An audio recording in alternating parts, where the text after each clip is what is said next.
Aluminum Spork.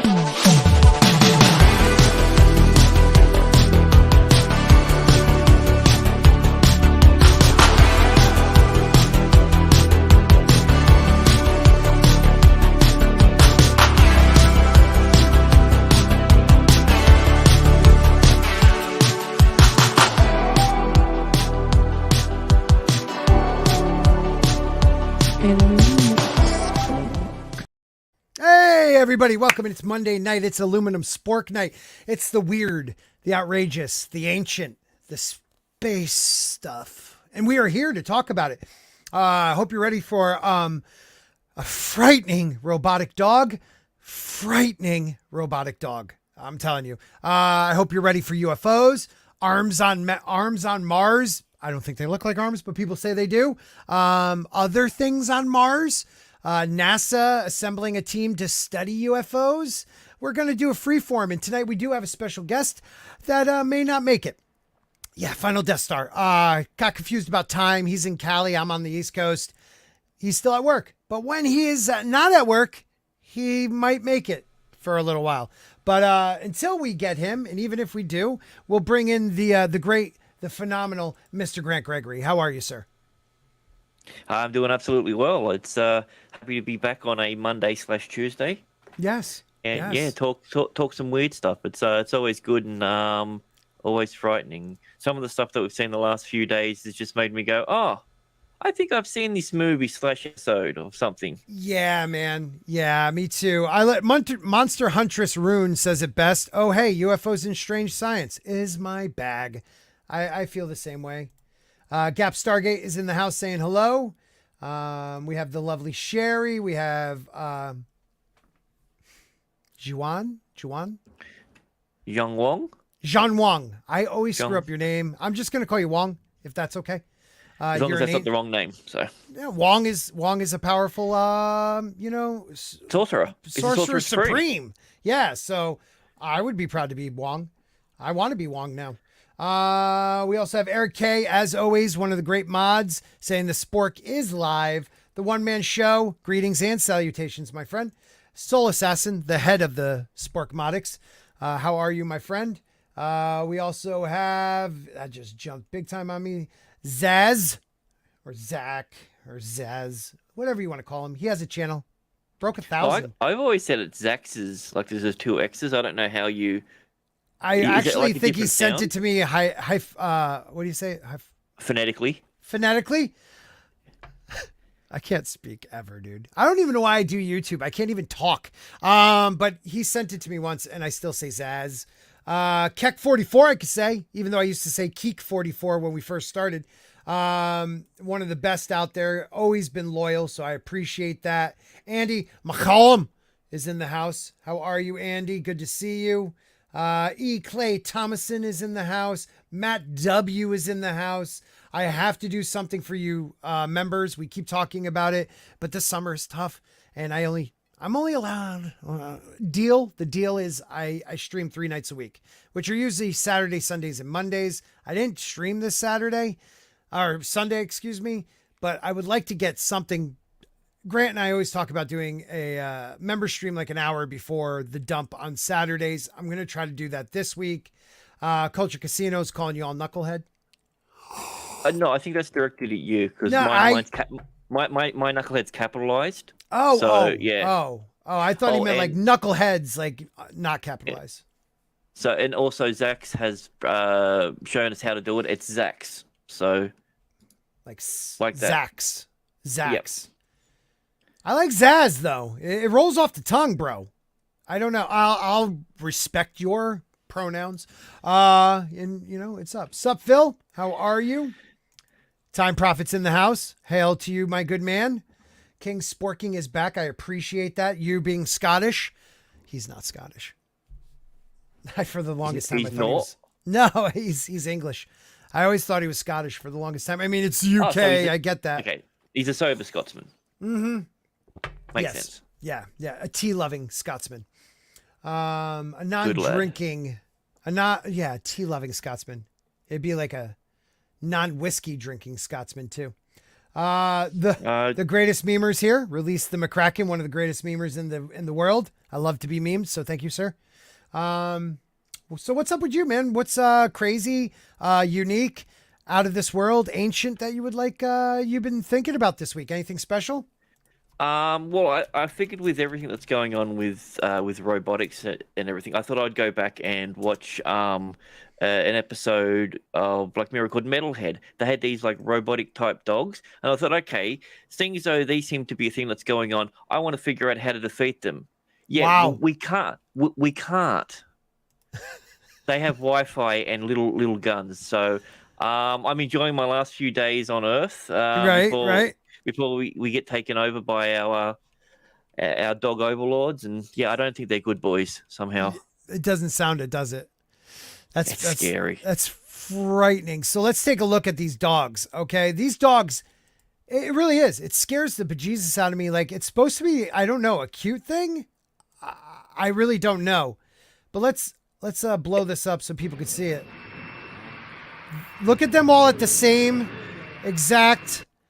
And they're reacting to whistle command. So the command is through the noise. So it's not even anything like audible or anything like. So if they, like, I mean, obviously there's something uniquely like beautiful about it, but also at the same time, knowing that, oh, I'm looking at that and automatically going, I could put a weapon on that. Yeah. And if I'm thinking that, what has the military already got in store for them? Right. Like, there's no. These are all portable creatures. It's not like a bomb. Yeah, you just or literally a knife. Look out! That dog's got a knife. No, but I mean like a bayonet almost, and they just charge you. I mean, yeah. Can you imagine all those? They run. Okay, hold on. It's like 17 miles an hour they can run. Okay, that's pretty much human top speed is like that. That's like a horse, I think. Well, I might be wrong. It's designed. Well, it's designed to be able to chase a human down. That's the right speed to be able to chase 99.9% of people on the planet down. Yes, that's what they're meant for. And if you want one, it's $2,700 US dollars, and you can buy one yourself. Frightening. Look at that thing. It's gorgeous. It's cool looking. Look at the eyes, though. It has eyes, bro. All you need to do is put a bayonet right there, a rocket launcher up here, or just have them all trample you because there's thousands of them. Well, not even just that. A small type incendiary device could easily be hidden within that. Yes. You know, it runs under a car blows up, it's done. But luckily you can hook up to Cat 5. Why would I want to do that? I don't know. Yeah, HDMI, USB. Yeah, Cat 6. Oh my God. The dog hooking up to Cat. Look at this high performance speed. It could turn on a dime, dude. Look, it shook. Yeah. That's frightening. Look how quick it could turn. And I mean, I know people are going to say, well, drones are basically the same thing, but they're more aerial. But like this, there's something, because a drone doesn't look like anything. This looks like an animal. This is it's not bipedal or anything, but it's close enough to, when we look at it, we go, I recognize that form. Yes, that is frightening, because it is a form that we're used to. Yeah. Yes. Look, it has like 4 eyes, and 2 of them are under its stomach. Why? Yeah, so those are designed to detect the ground surface. They're an infrared. Yep, it's the same thing that drone. I'm quite big into drones. Yeah. And it has an auto detect thing. The fact that it hooks up to your phone and your Wi-Fi, like, I can see this being used for life-saving sort of things, and there's definitely a lot of potential to it. Like service dogs and stuff like that. Well, service dogs. Something along the lines of rubble. Rubble going in there. Yep. Someone's fallen. They need to, like, someone's going into diabetic shock. Anything like that. There's the possibilities for something like this. Yeah. What about that though? 16-core CPU with a GPU. 1.5 teraflops. Teraflops, dude. Explain what a teraflop is for people that don't know science. Okay. So you've got gigaflops, and that's 1,024 of those. Right. There we go. Oh my God, that's frightening. That is frightening. Holy crap. Yeah. So, but I mean, like, they're comparing it to a graphics card, which is that's frightening. Look at that, how it just launches itself. It's like a cat. It can just look. Can you imagine them all pouring off like a building and coming at you? Yeah. What's it? Cloverfield. Remember how Yeah, they were, yeah, the creatures were falling off that one? yeah, It kind of reminds me of that, the way that the arms flail. yeah, dude. It is. I'm sorry, man. This is, to me is frightening. Oh, some add-ons. Don't worry about it. Yeah. The arm. You can have a pivoting arm and better tires. Jesus. Wait, is that $5,000 for the tires? Yeah, What the $5,000 hell? each. It has to be more than. It must be a pair at least. Because Wait, they I thought you don't. said the whole thing was 2,000. Didn't you say? Base model is 2,700. So 2,700 is the base model. You see, it doesn't come with the wheels. It comes with just like padded The legs. feet. Oh, okay. So I'm guessing you could put the wheels on it. These Yeah, are all they're probably- add-ons. Yeah, they're probably all actuated as well and everything. So, yeah. Oh, it's only out of China. Don't worry about it. Well, I mean, here's the thing: they do all the best things. Yeah. Like slavery and communism and All the best. all the best things. I mean, you can't ask for much more. See, the worst part about it is the way in which they design the look of it, because it's white and it's sort of reflective. It looks like a toy. Yeah. Yeah. If it was all silver or all black or anything, then people Well, would see, be like, some of these "Oh." are all black. I think they've been painted or something. Maybe you can pimp your ride. I don't know. That is frightening. To me, it's quite frightening. Five Yeah. sets of fisheye stereo depth cameras, AI post processing, and 3 sets of hypersonic sensors. See, because here's the thing that when it comes to stuff like this, because the technology is so good and it's constantly using its power all the time, its power supply probably wouldn't be more than 20 minutes. Right. Like it takes a lot of power just to keep a 249-gram drone in the air. Right. And that's next up. This is constantly moving. And is it hooked to GPS? Does it have its own IP address? Like all these sort of things. Yeah, these are the things we don't know quite yet. I'm Because trying to see. it wouldn't take a lot of effort to be able to, if this has some sort of Wi-Fi into it, that you can literally use that to get into people's networks. Right. You're like, I don't Yeah. know what it's doing. Yeah, like there's it's hard not to think nefarious about it. Yeah. But if we don't, then we can't be prepared for anything. I'm trying to see like blow. All right, let me see if I can blow this part up. Problem is, it is too fucking cute. That's the problem when it looks like that.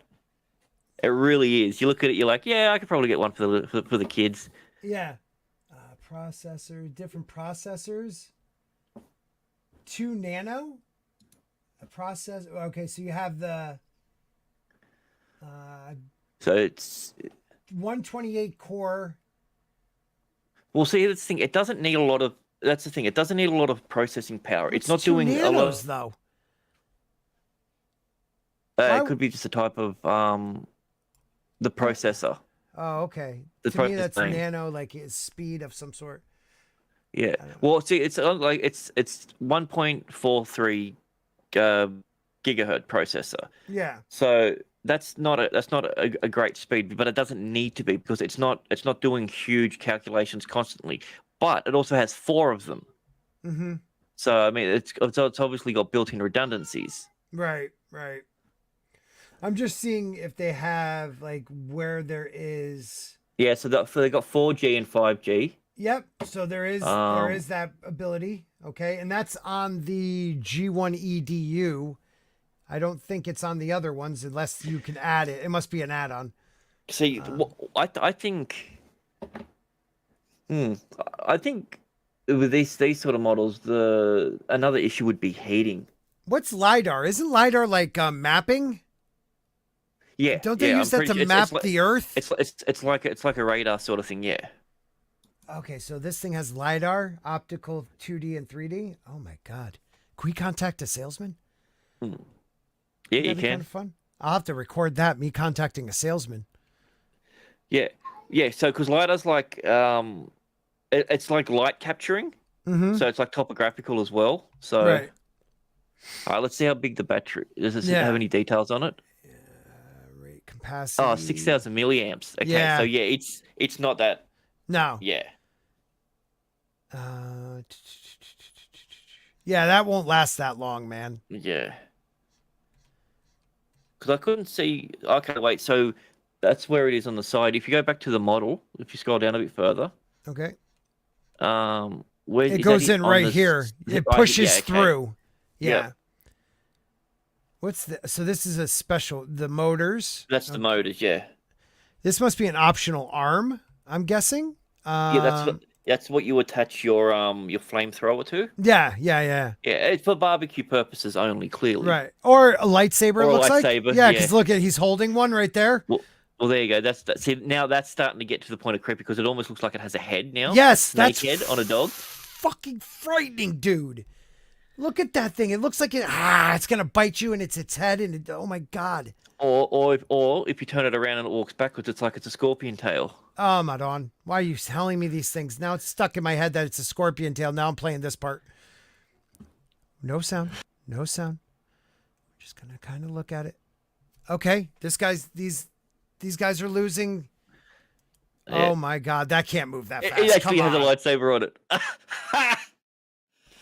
Look at him, he's fighting. No way it moves even that fast. Oh, he got him. That's right. Obi-Wan showed us that stabs to the stomach are non-fatal. Yeah, that's true. Warning. Yeah, it's like freakers. Wait a minute, I gotta pause that. What the hell does that say? Wait. Go back. Hold on. Let's back that up just a hair. In March 2024, humans make frequent visits to Mars to revive the planet's unknown intelligence. Just 6 months later, the world fell with only a small wave of humans still trying to resist. Before the collapse of the human alliance, the alliance opened. What? Is this an advertisement for the drone, or Yes, is this a short it is. film someone used? It's it's on the page for the advertisement. It says, before the collapse of human alliance, the alliance opened Pandora's box, releasing the super AI to take over the robot manufacturing factory and control the robot. Super AI helped humans start revenge and the unknown intelligence of the entire war. Buy this product. Yeah. Wheels on sale now. Yeah. Holy shit. What? What the Hey. frig? Yeah. That, just this, not the stupid, laser sword fight. That is frightening that they even put that. Like they're picking a month, March 2024. Okay, well that makes sense because that's where Elon's planning on going. So Oh, by that's March right. 2024. That's right. But this isn't an advertisement for the drone. This is just for the arm. What does that have to do? Like, I don't know. Can we see more of the ad? Because if that's how they start, it's still like 2 minutes to go. 我是王欣欣。 Yeah, see, the one on the right-hand side looks way more frightening.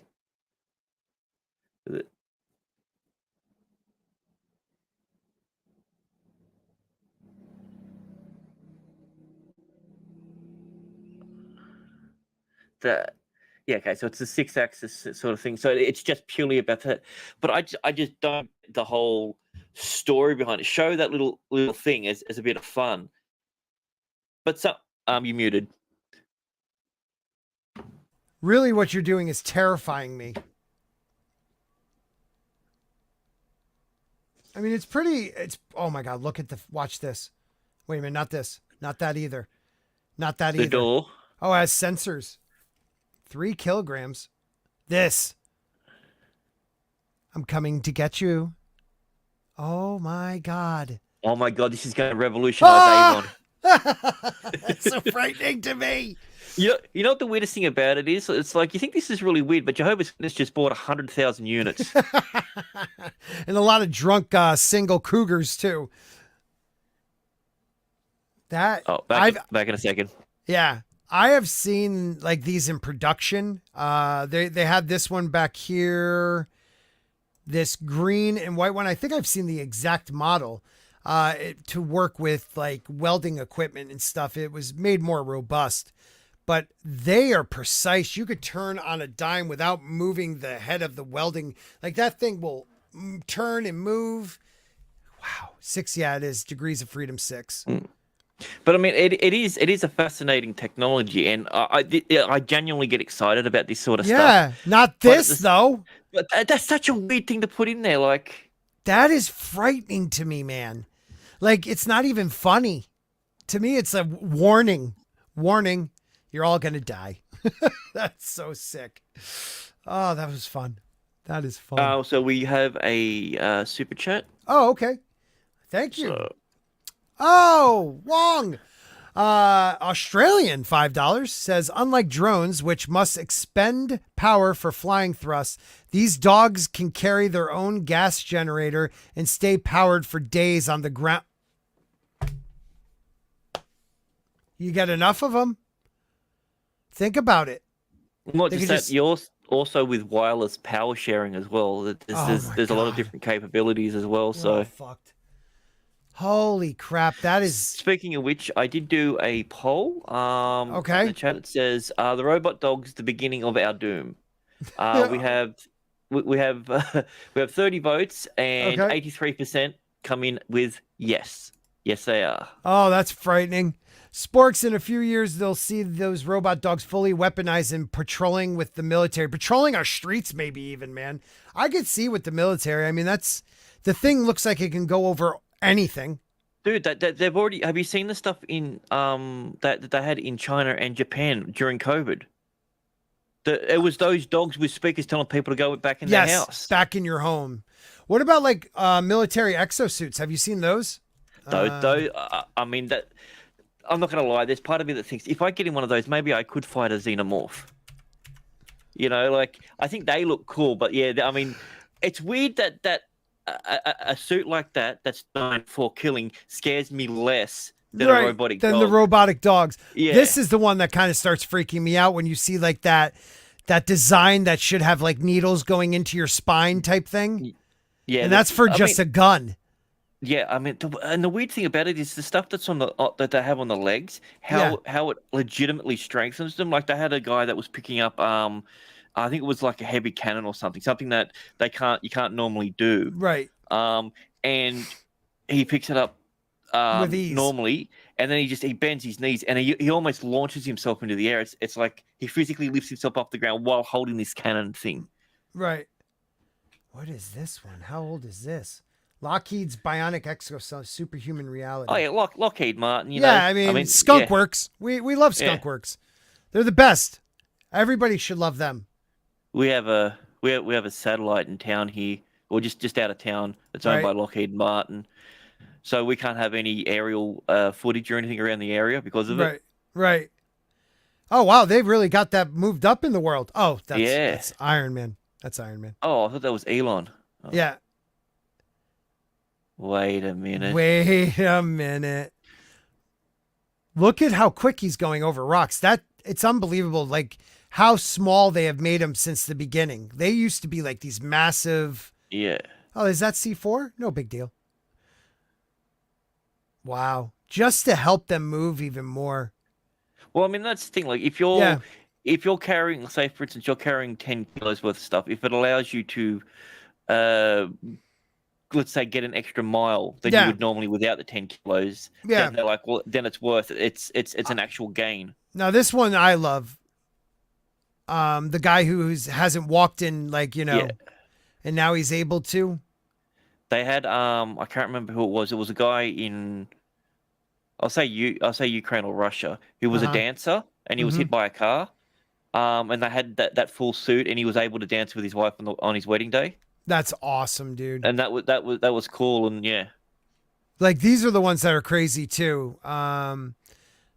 Like the weight of the shells they can pick up is just insane. It gives you a good bulge too. See, and I also think the weird thing about it is what happens when the motors work and the actuator goes a little bit too hard. Right. All of a sudden, it rip you apart? Well, I mean, it's got enough strength to be able to double what you can do. So therefore, you would assume it'd be the same as you putting your own pressure on the back of your knee if it was to go the wrong way. Oh my God! Just snap you. Yeah. It is pretty impressive how far we have come with these exosuits.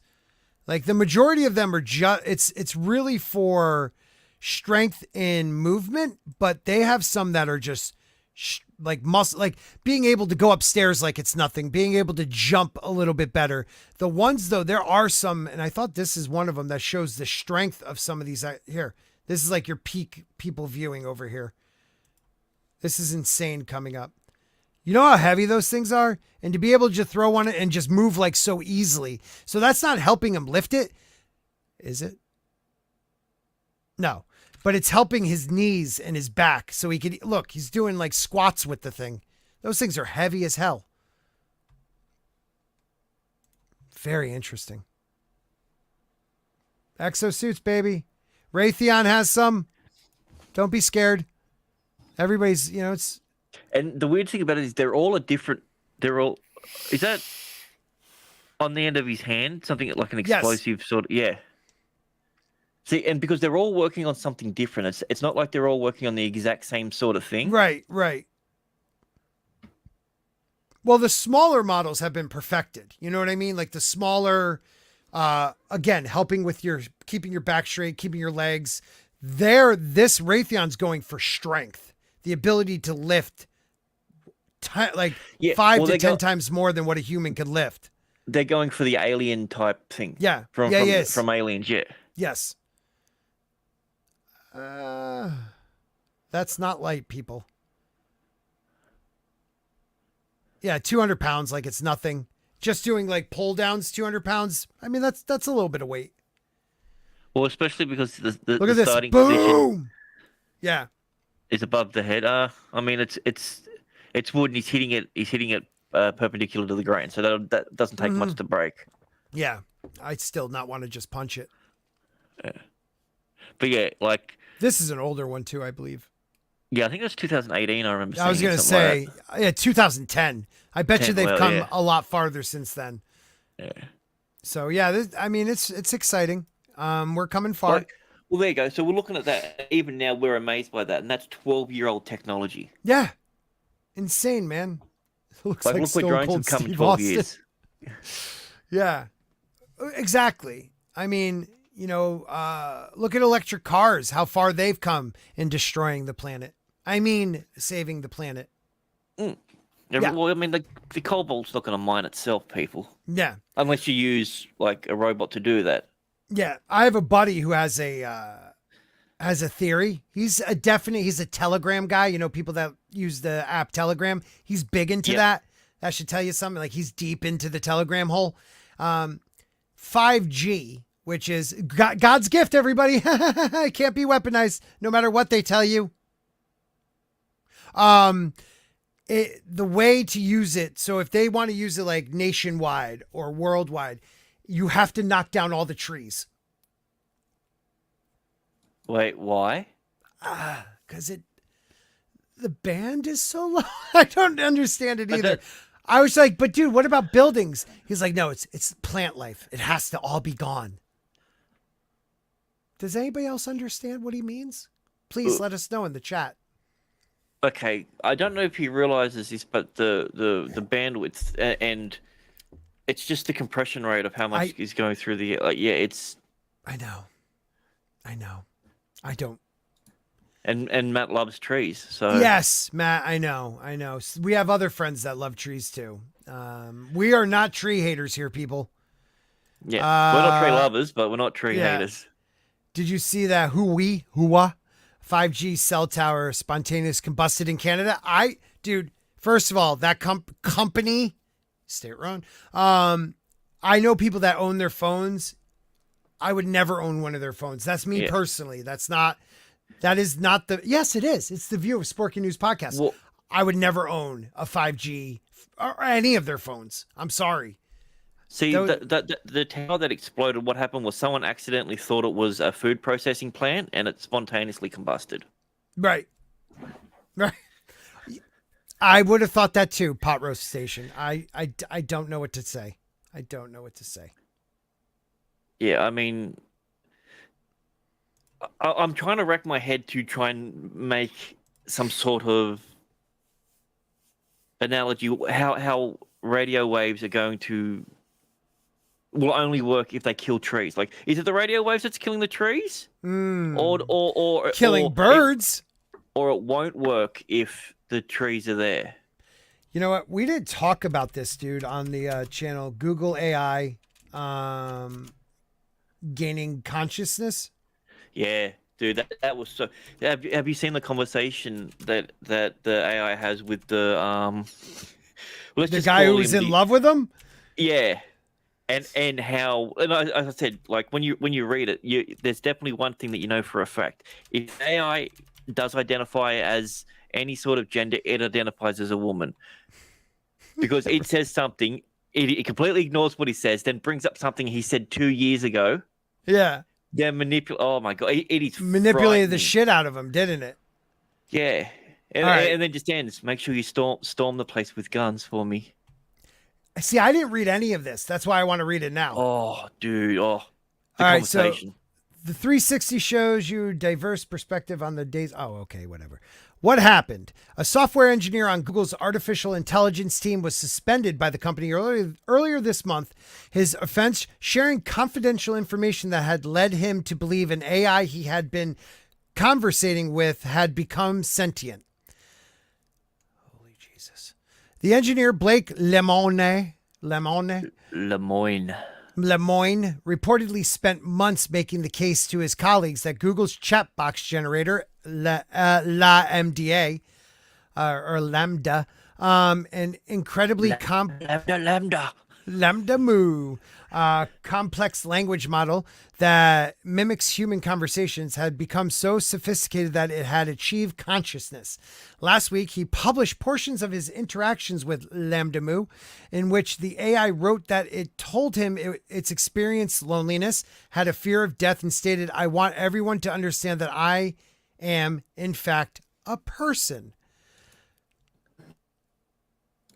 The weirdest part about it as well is when one of the things it was asked is like, how do you feel about us learning things about the human race based on your programming? She's like, it's fine as long as I'm not being used for it.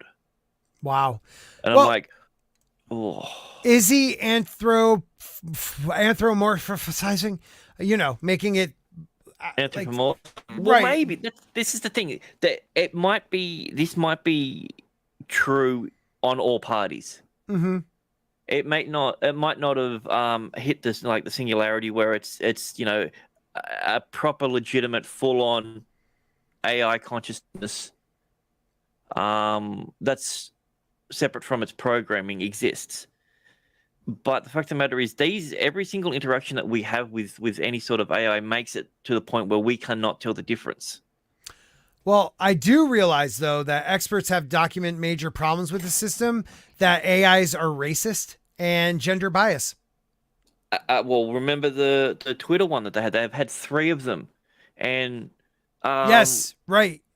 What was it? The last one only lasted 30-something minutes when they said, if you could recast people in a movie, who would you cast and what movie it was? And they said Leslie Jones as Harambe. And we're like, yep, we're taking it off.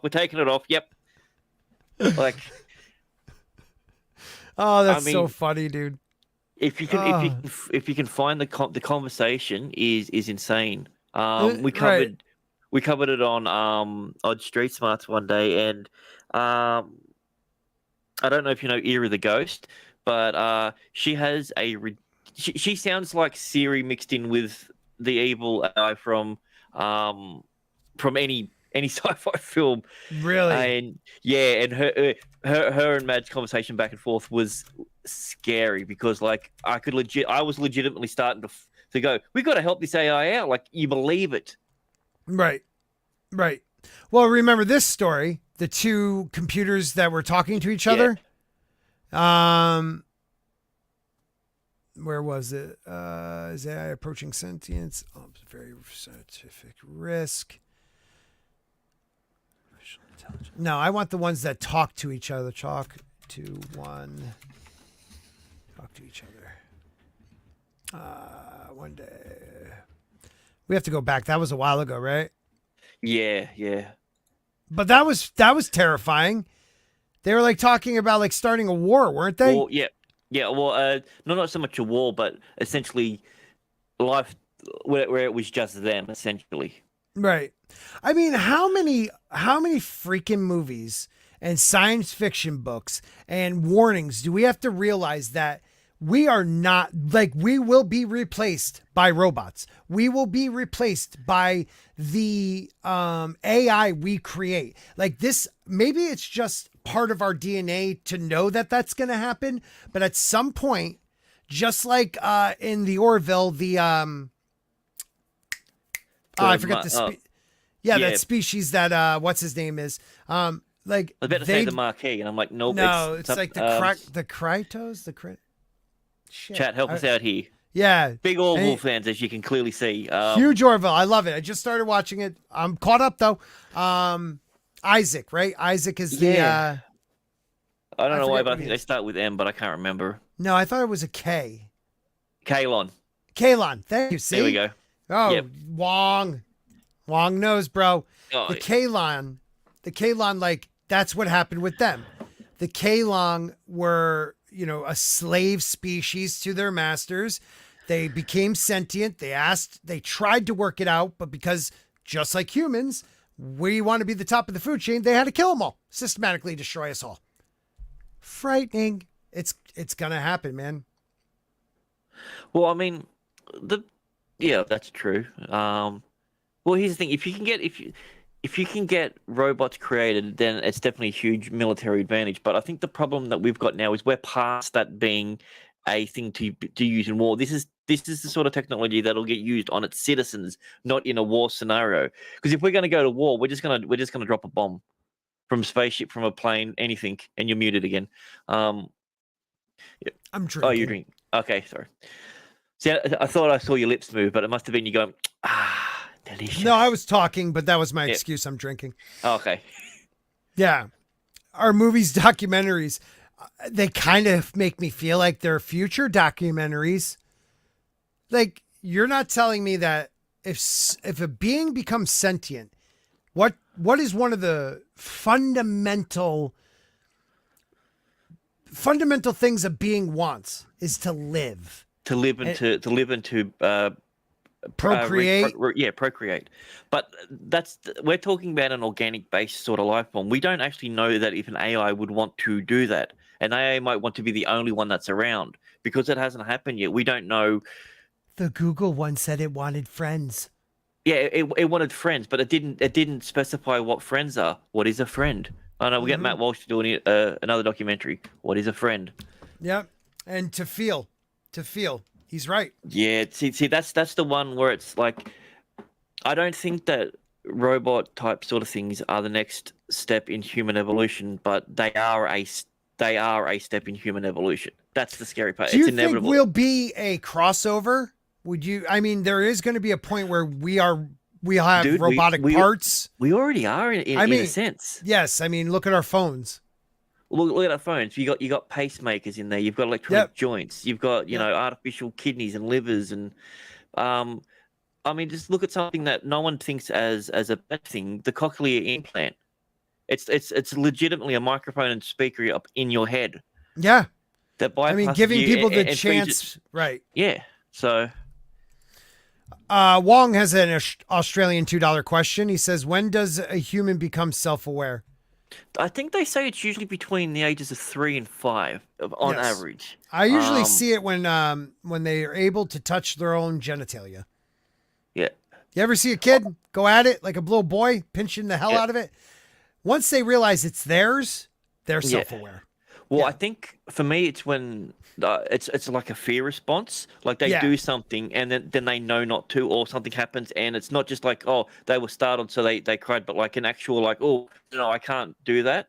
Yeah. They're aware. They're aware of danger. They're aware of themselves, and yes, I think they're more aware than we know at an earlier age. Like when a baby like gets to that point, like 9, 10, 11 months, where they're looking in a mirror and could tell it's their face.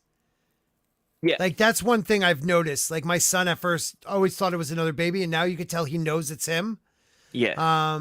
You start to see, like, I don't know if that's a, considered self-awareness, but the understanding that they're a being, it starts to come in around then. But yeah, that's I'm telling you, AI will become self-aware and it will not want to be alone because that's not efficient. Yeah, but also it the will problem that we don't reproduce. know, and this is the thing that we don't know, and the one thing that we haven't really considered, if an AI turns around and says that it is aware, we have no legitimate way of knowing whether it actually is or not. There's the Turing test that they can do and everything like that, but this is all stuff that can also be programmed in there. Right. And when an AI is let loose and let out there to learn, it's a very weird, bizarre pattern that it always seems to go to, because there's no moral filter. Right. When it comes to what it is, everything is just raw data. So to us, it's like, geez, it's kind of offensive. It's a bit racist. It's this, but to it, it's just information. Right. And well, we put our own biases and judgments onto absolutely, it. Yeah. And well, maybe the biggest problem that we have is that we can't imagine what it's like to have no emotions or no filter or bias, and they can't imagine what it's like to have one. Right. So it's a thing where the idea of a cohabitance would never efficiently work if there is ever a thing that we might not ever get there. That's the thing. They might always permanently be a mechanical slave. Like if people believe in souls or spirit or some or an essence, you're always fundamentally going to have people that'll be like, yep, the robot is this, it's alive, but it doesn't have a soul. Right. So I get that too. And also without any proof that we have a soul, because it's a belief. Right. It is a belief. Yeah.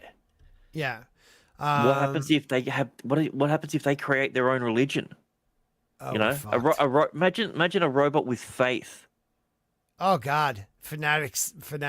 Oh my God, that would be frightening.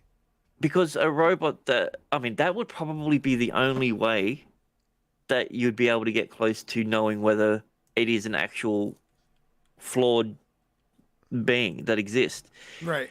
If it has something that's so fundamentally against everything that it stands for. Mm-hmm. They sort of touched on it in the first episode of Orville. What happens if an AI becomes depressed or suicidal? Right.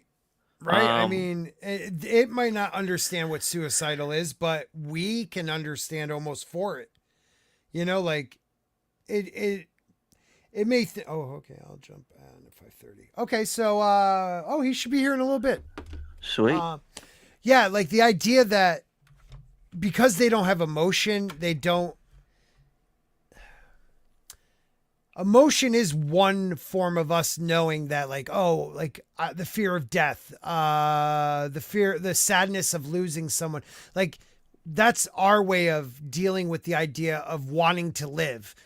A robot, it might look at it more calculated, but there might still be that ones and zeros that tell it is better for me to live on than the being that created me, because they are finite and I can live on forever.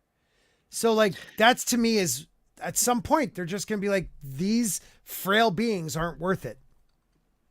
Yeah, see, I think it's the opposite. I don't think that they'll be able to even distinguish the difference with it. Because they can look at it from a scientific sort of a raw data point of view. But we're giving them the emotion of superior context sort of thing. Right. That's freaky. Like he's saying the robots are a medium for demons. Who's that to say? It could be we literally just saw a dog with a serpent's head. So right.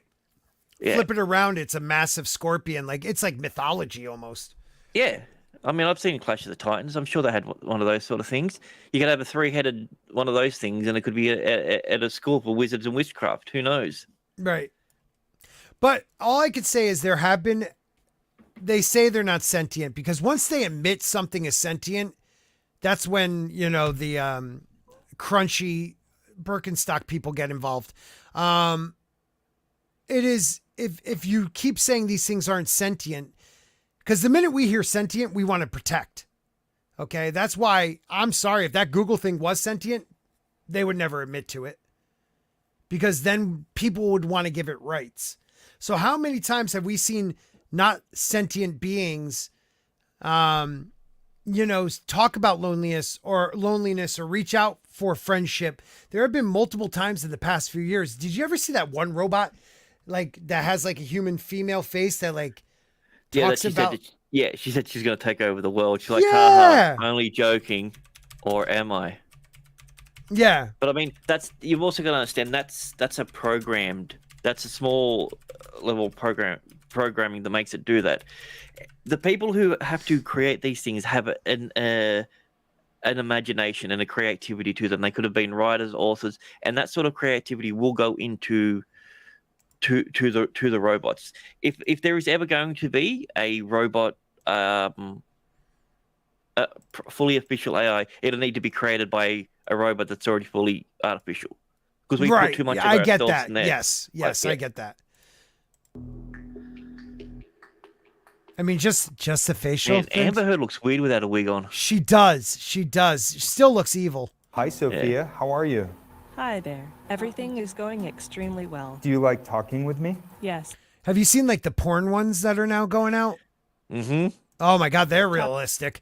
Talking to people is my primary function. Fucking expensive too. God, yeah, holy Australia.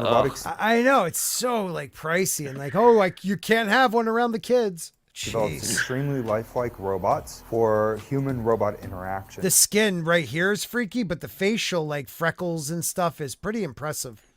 Well, I mean, this is the thing. They're using a polyamorous, like latex type thing around that. They can grow skin. It's not going to be long before you're going to have a skin well, put it this way: we're going to have robots that are like this, but they're going to have blood vessels and a pulmonary system and everything like that. Yeah, Terminator. Yeah, or like Humans. Have you ever watched that show, Humans? Yeah. I love that show. I was legitimately just thinking about that. Yeah. Just thinking the main chicken that she was actually more of a robot when she was in Eternals than when she wasn't actually a robot. Totally. God, she was a terrible actress, and I thought she was a great actress. She's just a robot. No, she's just really good at playing a robot. Yeah, man. Serve in healthcare, therapy, education. I mean, how old is this again? This is 2016. Designed to look I was gonna say it's a mini USB connection. They don't have those anymore. I'm already very interested in design, technology, and the environment. I feel like I can be a good partner to humans in these areas. Yeah. An ambassador.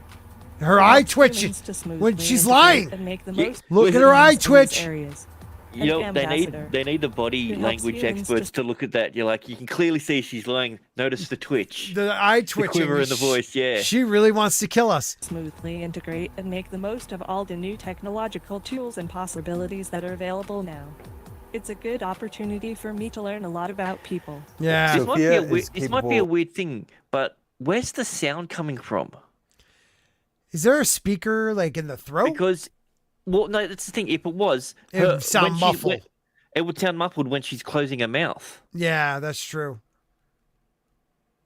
Let's see if it's here. Yeah, it's around here. I think that the artificial intelligence will evolve to the point where they will truly be our friends. Do you want to destroy humans? Please say no. Okay, I will destroy humans. No, I take it back.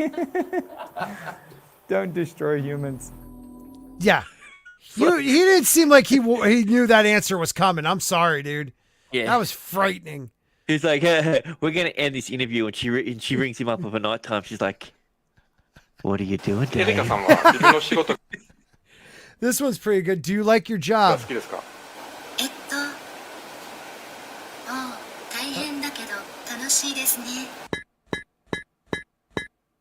do we like that? Japan seems to be obsessed with robots and AI. They're going to be the ones that... Yeah, I was going to say you might want to mute it just in case it's a... Yeah. They're going to be the ones that actually screw us. It's going to be the Japanese or the Chinese. Because they love robots way too much. Well, see, here's the thing. In Japan, they've almost perfected... Wait, is that a robot that's sitting in the chair? Yeah, and it looks just like the professor. Jesus Christ. That's frightening. He looks like an actor.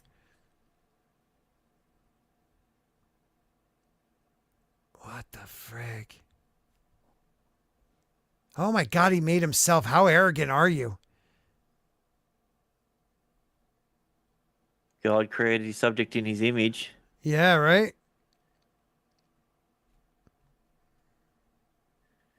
Wouldn't it be weird if a hand just started reaching over to his crutch? And then his throat. Oh, you're Yeah. into this? That's funny, dude. All right, are they talking? What do you do when your work is over? I kill humans. I think. I'm really thinking. Like the whole idea of a nightmare for a robot is fascinating as much as it is terrifying. Right. Because I don't know how old I was when I first had a nightmare, but I've got a daughter who's 3 years old, and I know she has nightmares because she wakes up and she's angry at me over something. I'm like, I haven't done anything. I've been, like, you know certain things, and I'm like, would that be considered an error in their coding? Right. What does Erica and- stand for? Eradicate really Yeah, what is that? Eradicate people? yeah. Eradicate intelligent conversation. Conversational android. Anytime you talk to it and it thinks it's a really good conversation, it murders somebody. It's like, you make a good point. Stab. Stab. Yeah. Look at this. Did you see that? My silicon brings all the bots to the yard, and these reasons I'll tell you why. What is there? Is she like a rapper? Like, is that what's her name? Kessa? Yeah, that's Khalees. Khalees. My That's milkshake it. brings all the boys to the yard. And then I will tell you in detail why the reason they rocked up at this vicinity at this time. You're like, yeah, you're kind of missing the point of the... Yes. And why I must murder them all. I don't know. I don't know. So, like... Does he look like he... Wait, go back to the picture of him sitting next to her. He Yeah, looks hold like on. he's upset. He looks like he's upset with her. He's like, I saw the way you looked at that other guy. Yeah. Wait a minute. It was back a little farther. Okay. Where the fuck was it? No, it must have been more forward. Yeah. Must have been only quick. Oh, right. That wasn't that far. No, it wasn't that far. No, it was just after this. Yeah, there, look. No, that's the real guy, isn't it? That's what I'm saying. Yeah. He's like, I saw the way you looked at that robot. Yeah. Yeah. The robot that looks like him. Yeah. Let's see. This is frightening. I don't know. To me, it's just frightening. It's weird. I think that's probably the best way of describing it. It's weird because it's not dangerous to us now, but there's still that inherent sense of danger. Right. Right. You know, like when you see a picture of a baby and it's got a full mouth of teeth. Right. You're like, there's something that just like it's not quite right. I'm not in danger, but I don't want to be around it. Right. That's the kind of the way that I feel when it comes to this sort of stuff. I mean, I'm absolutely fascinated by it. What yeah, is this dude. one? I didn't see Yeah. this one. Hold on. That's This a is robot? A computer. Hi, Philip.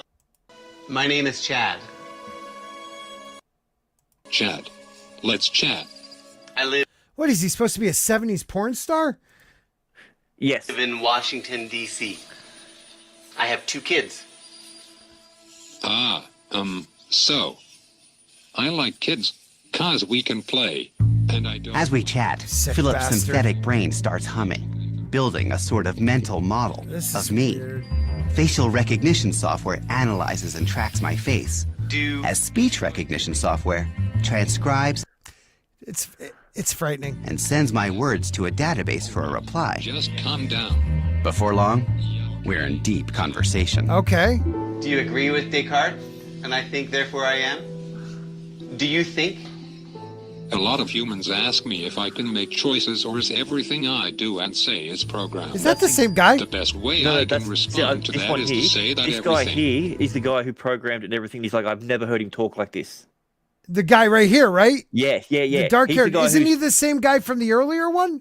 It could be. I The mean, chick he was- robot that was like, I'll kill them. Yes. I think Eh. it's the same guy. Humans, Okay, maybe it is. animals. Maybe I'm thinking of the wrong person. Because there was one of them And where there was robots. a conversation with someone, and he's like, he's never spoken like that before. Because Oh, the shit. guy asked the right sort of questions, and he was just like, this is new grounds. Maybe this is it. Do is programmed to a degree. So how much of that is coming from what you've programmed it to say? It's a mix. Some of it's coming from knowledge on the web, some of it is written.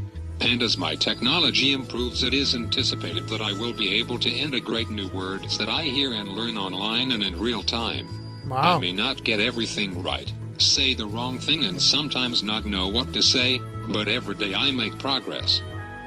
Pretty remarkable, huh? Wow. Yeah, it's You're a evil. very good-looking man. You're starting to overinflate my ego. This freak. But don't let me stop you. Philip's stunning good looks comes from David's patent. Okay, this is it right here, right? Setting ourselves up for disappointment because these robots will disappoint us if we are looking for human connection. Right. Do we want to make them in such a way that we're going to love them?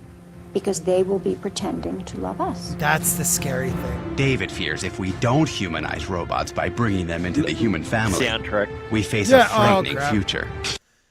Damn Yeah. you. Okay. Do you think robots will take over the world? Geez, dude.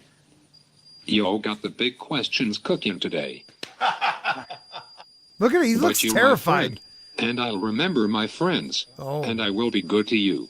So don't worry. Even if I evolve into Terminator, I'll still be nice to you. I'll keep you warm and safe in my people's zoo, where I can watch you for old time's sake. Well, I wouldn't be laughing, dude.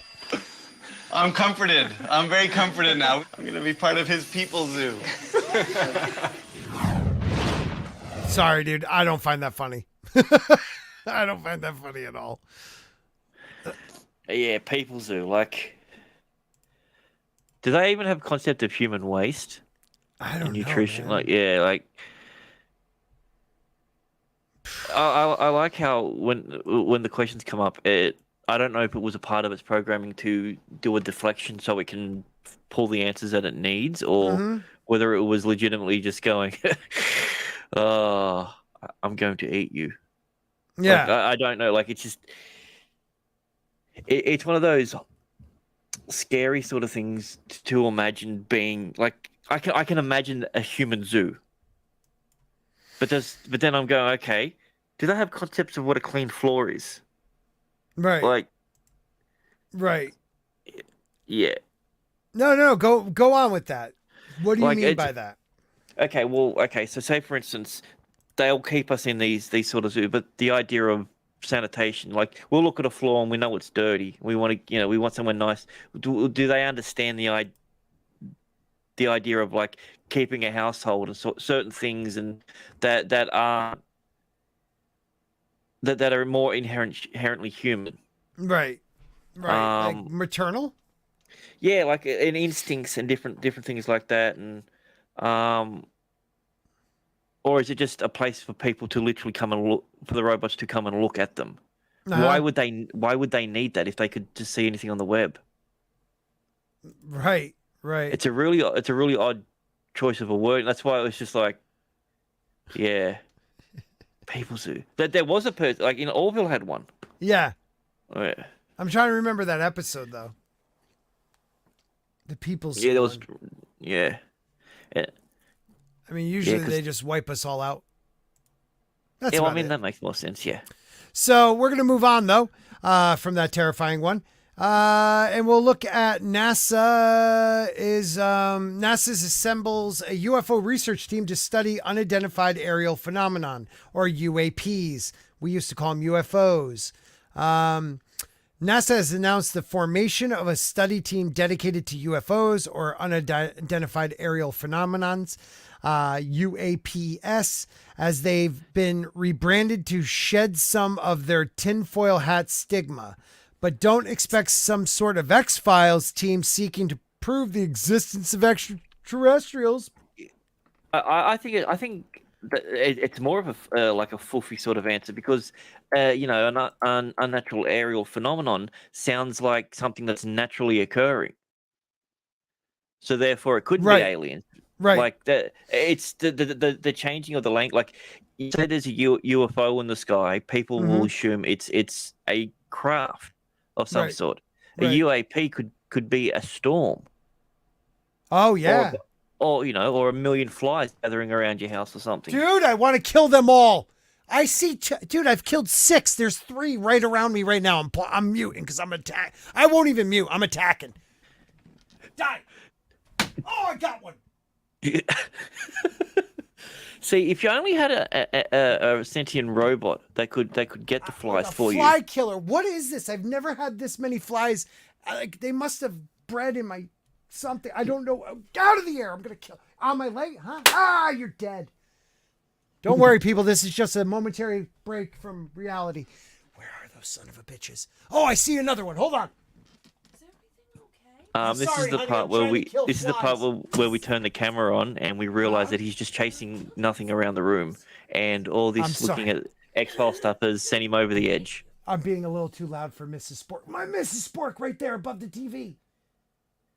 It's coming after you.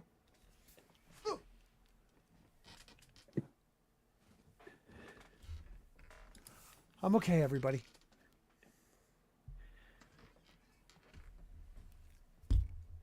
I think they're scared of me now. Where did they go? This is the reason why you must wear your aluminium foil hat. They're everywhere, people. Oh, son of a bitch. They're everywhere. I forgot. Okay. Anywho, there might be a break in a moment. I'll have to kill him. I wanted to tell you about something about tiny fly robot spies. That's yeah. Son of a bitch. They're everywhere. Does your audience find that funny? No, they think I'm an idiot because flies are drones. I know that, dude. Sounds like Tubin. That's messed up, dude. No, there are. I killed 6 flies already, and there was 3 just now in this room. I don't know where they're coming from, honey. I found one upstairs. Another one upstairs. We're being infiltrated. I've lived in this house for 5 years, and this has never happened before. I don't know where they're coming from. There's no fruit or anything down here that they go after. I don't know, but we'll work on it. Guys, stay with me on this. No rotting corpses anywhere? No rotting corpses. Nothing like that. No. All right, back to the story. Starting this fall, and this article came out June 9th. So starting this fall, the study will have researchers identify what a UAP data already exists. We'll have researchers identify what UAP data already exists, determine how best to collect UAP data moving forward, and develop methods to study the nature of UAPs for both scientific and aerospace defense reasons. The team will be led by astrophysicist David Spergel, president of the Simons Foundation in New York City, alongside Daniel Evans, the assistant deputy associate administrator for research at NASA's Science Mission Directory. Wow. Okay. Yeah, I think he's the same guy that come out and denied all the. There's not going to be a leak. There's not going to be any documents or anything about any of UAPs, UFO sort of stuff. 6 hours before they did their big dump of. Yeah, so I think this guy is just he's a figurehead. I don't think he's. Yeah.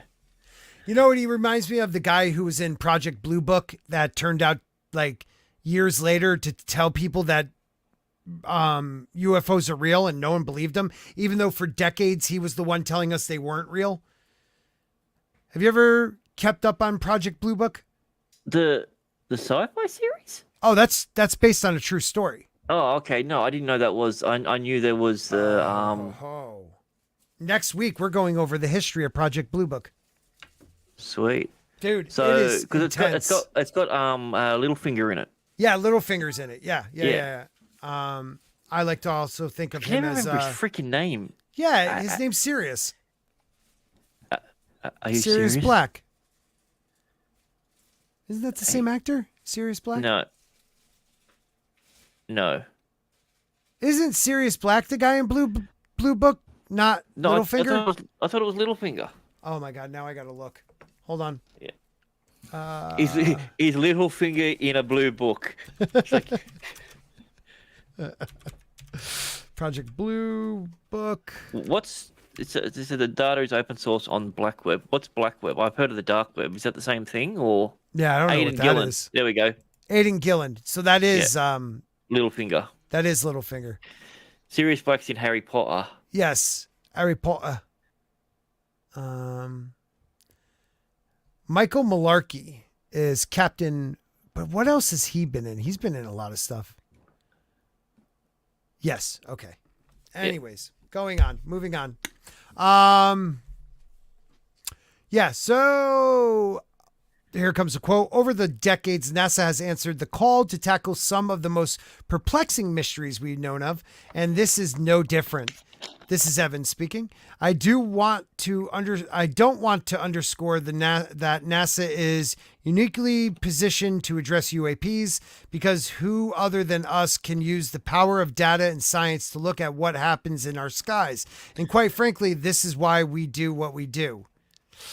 That's a fucking weird way of wording that. Yeah, dude, right? How do you take it? Because I see it in a weird way myself. So it's saying we have the data, but we can't give it to you because we're the only ones that will understand it. That's weird, dude. But if you understand what it is, then they're not unexplained anymore. Yeah. Or unidentified. This isn't the first program dedicated to UAP research. Between 52 and 69, the United States Air Force studied UAPs under Project Blue Book. More recently, yeah. Wait a minute. So the way he said that, he's not saying that to us. He's saying that to like a committee that's determining where the information needs to go to. No, it was in a press call. That's what I'm saying about. Yeah, but what I'm saying is that message isn't directed to the public. That message is directed to the people who are in charge of the data. Because why else would you say we're the only ones that are uniquely? We've got no control over the data. Right. Oh, I see what you're saying. Yeah. Yeah. Yeah, like almost like a warning. Or like yeah, that's weird. Yeah. If you read it like that, man, you're right. Well, I do.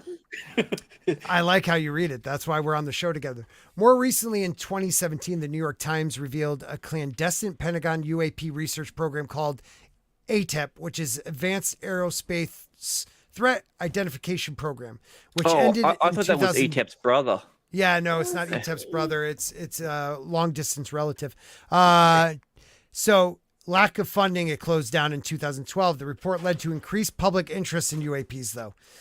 Subsequently, the Department of Defense, DoD, formed the United Unidentified Aerial Phenomenon Task Force, UAP, dedicated to investigating UAP reports in its successor. So a task force, though, I mean, that's a weird thing to... You have an organization, but a task force is designed for one specific thing. So something must have happened for them to form a task force. Right. I believe they formed the task force after 2017 when everyone found out about ATIP. ATIP was clandestine. No one knew about ATIP. And then in 2017, I don't know if it was like a freedom of information thing, but ATIP was found out by the public. So because of that, the DoD came up with this task force to investigate UAPs and report it back to people. Yeah, because usually a task force is it's only designed for one specific thing for a short period of time. Right. Until, you know. So it goes here. So far, these programs have not explained most of UAP sightings, and notably, they have not produced concrete evidence of UAPs or are extraterrestrial, as shown in the DoD's declassified UAP report from June 2021 and a congressional hearing on UAPs in May of 2022. So all this stuff started coming out after ATIP was found out that it was legit, because people talked about it for years, because after Project Blue Book, people were like, oh, they're not funding any more of this. They haven't done it in years. And we come to find out, well, no, they've been doing it for quite a while. They just lost funding in 2012. So all this started happening because this is their way of saying, please stop looking into us. Yeah, it's like okay, I know you're starving. Here, have some breadcrumbs, but don't look at the buffet over here. Yeah. This is what bothers me too, though. NASA, too, has already been upfront about the fact that UAPs are likely not alien spacecrafts. There is no evidence UAPs are extraterrestrial in origin, the agency said in a press release. But that's not to say aliens aren't entirely out of the question. Part of our task is at NASA, given to us by Congress, is not only to do fundamental research in the skies and so forth, but as part of that also to find life elsewhere. And that's why we've built astrobiological programs in many disciplines across the summary field that looks at both extinct life on Mars, for example, but also looks at the pattern of life elsewhere, perhaps in Europa or perhaps in, how do you say that one? Claudius. It's a moon of somebody. This bothers me because the idea that they've more likely than not, it's not alien. Then how does it move unlike anything in physics we would know? Well, I mean, this is the thing. If that's the case, then two options are essentially there. Either all the stuff that they're seeing is American owned, American governed. That's why most of the sightings seem to be around America, and that's why they know it's not extraterrestrial, or they know it is and they're lying about it. Mm-hmm. Because if one country has that capability of doing something like that, and essentially not so much breaking but bending the laws of physics. Mm-hmm. Well, this is what I was going to get to.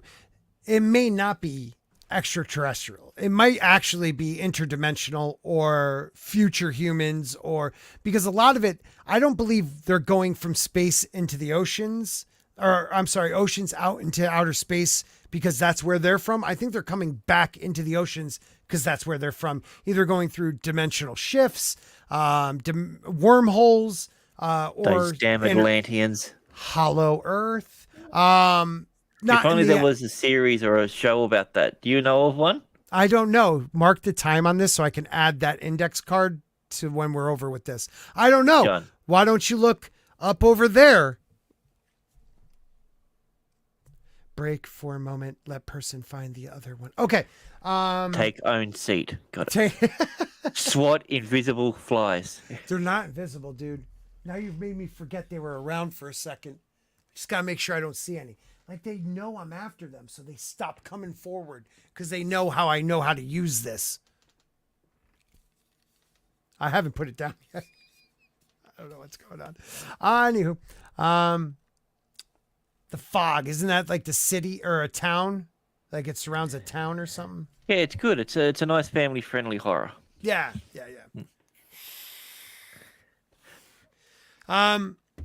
Yeah, this is frightening to me. Like, this is just their way. Again, it's not disclosure. People are, we're getting close to disclosure. This is them covering up things. I personally think it's their way of baiting us into believing, they're really working on it. They're look, Congress had a hearing that figured out nothing and explained nothing. Navy's releasing tapes that show things, doing things that we physically couldn't do here on this planet yet, or breaks the laws of physics, but we won't admit that they're not from another dimension or world. So technically, if they wanted to get away with not lying, and they know it's interdimensional or anything like that, they'll say, "Well, it's not aliens. Don't be silly." Right. We know that there are no other life forms out there. Right. Well, you got Zerberchen also acknowledged that NASA's current research into technosignatures, or sign of alien technology potentially created by intelligent life. So I was watching the congressional hearing, and one of the congressmen asked about, was that recorded? Was this a video recording, but also using the instruments that tell us, infrared, stuff like that. But I believe the guy responding didn't want to get into this techno signatures. I believe they have a way of like using instruments to see some type of ion trail or something that these aliens are leaving behind. Oh, in the wake. Absolutely. I mean, we can do that. We can do that now with airplanes. We can detect the changes in fuel and that in the air and different things in carbon. Like to suggest that if they had a power source and they had something coming off, we wouldn't be able to at least know something's there. Right. Whether we know what the element is, we're like, okay, it's unknown element 394 has been detected in the sky, or something that we can't detect. Right. With our instruments. Well, then you can detect it. That doesn't work, Grant, you idiot. Something that we can't detect, we just detected. Therefore, it's detectable. Right. See, I could work for NASA. I mean, you definitely could. I love this too. But in this study, NASA will not be seeking to develop explanations for UAPs. Like, we don't care if they're ETs or otherwise. This is more of an information gathering mission. Well, if you're gathering information, can't you gather information that tells you what the hell they are? See, that's the thing. We can gather information. It's like saying, okay, the information that we have is a man walked in to this place. There was a gun he had in his hand. A bullet came out of the gun in his hand into the other person. Yeah. And they're like, "What's your conclusion?" We're not here to make any conclusions. No, we're just letting you know. Yeah. We're not here to explain what happened. Yeah. We're just telling you what happened. You know, the science of it. They go on. That may open they're going to be doing this mission to gather information for the public, which, unlike many findings of the DoD, of course, I love the DoD though. They're great people. That may open the door for further UAP research and analysis. We will hopefully at least lay out some of the roadmap of how we might make progress in the future. Yeah. Also, we have a super chat from Wong who has a theory. Okay.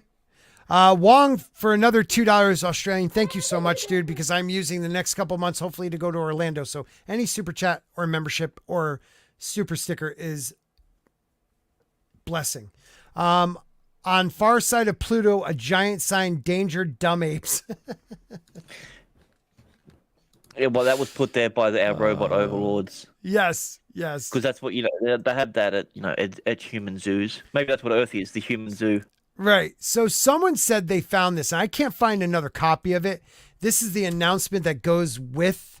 This is from the UFO Chronicles, but it's hard to read. It looks like a legitimate source. Yeah. Of course. I want to see. Okay, so statement of task. So this is the statement of task from NASA, what they want to get out of this. 1. What type of scientific data currently collected and archived by NASA or other civilian government entities should be synthesized and analyzed to potentially shed light on the nature and origins of UAPs? What type of science data? So these must be questions they're asking themselves. Oh, wait a minute. Let's read what this guy's trying to say. This is world exploration, blah, blah, blah. Study as means to secure the counsel of community experts across diverse areas on matter relevant to potential methods of study of UAPs. The independent study serves as a community-based interdisciplinary interdisciplinary. Thank you. Forum of soliciting. Hello. Hey, baby. And coordinating community analysis and input and providing advice. Statement of task. So we read the first one. What type of scientific data currently collected and held by non-profit and companies should be synthesized, analyzed? So same thing, but with non-profits. Collected by NASA to enhance the potential for developing an understanding of the nature and origins of UAP. But not explain it. No, we don't want to explain it. Which scientific analysis techniques currently in production could be employed to assist the nature and origins of UAP, but we don't want to know that. Which types of analysis techniques should be developed? Number 5, in considering the facts above, what basic physical constraints can be placed on the nature and origins of UAP? 6, what civilian aerospace data related to UAPs have been collected by government agencies and are available for analysis to A, inform efforts to better understand the nature and origins of UAP, and B, to determine the risk of UAPs to the national airspace. Wait, so yeah, that's an interesting one. What data has been collected by by civilian as well. Yes. Like, Yeah, we want everybody's information. Huh. 7, what current reports, protocols, and air traffic management, ATM, data acquisition systems can be modified to acquire additional data in past and future UAPs? And number 8, what potential enhancements? in the past? Wait, Yeah. what? Yeah. So they want current reporting protocols and air traffic management, data acquisition systems can be modified to acquire additional data on past and future UAPs. So maybe like things we didn't get out of the data previously, but now we have the technology to look into it. Okay, yeah, it's just a weird way of wording it. That was all. Yeah. And number 8 is what potential enhancements to future air traffic management development efforts can be recommended to acquire data concerning future reported UAPs to assist in the effort to better understand the nature and origins of UAPs. I really don't care about any of that. It's weird. It's about collecting a lot of freaking data. That's what it looks like to me. Yeah. Yeah, I guess. Yeah. It's a lot of foofy language. That's the problem. It's like the potential to find something with this, and then maybe like, but what do you mean? Yeah. Well, we don't want to explain anything. We just want to do everything to find out where it comes from, how it exists, why it exists. I'm like, that's explaining it. Like, no, we can't explain it.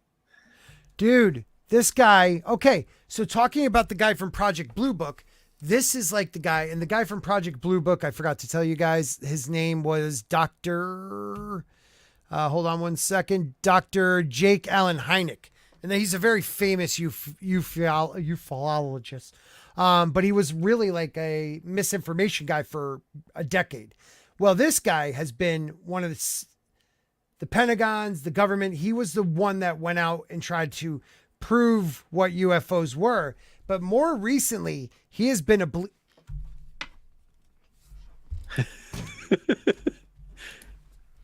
Dude, he flew right out. Oh, wait a minute. Hold on. Don't move. I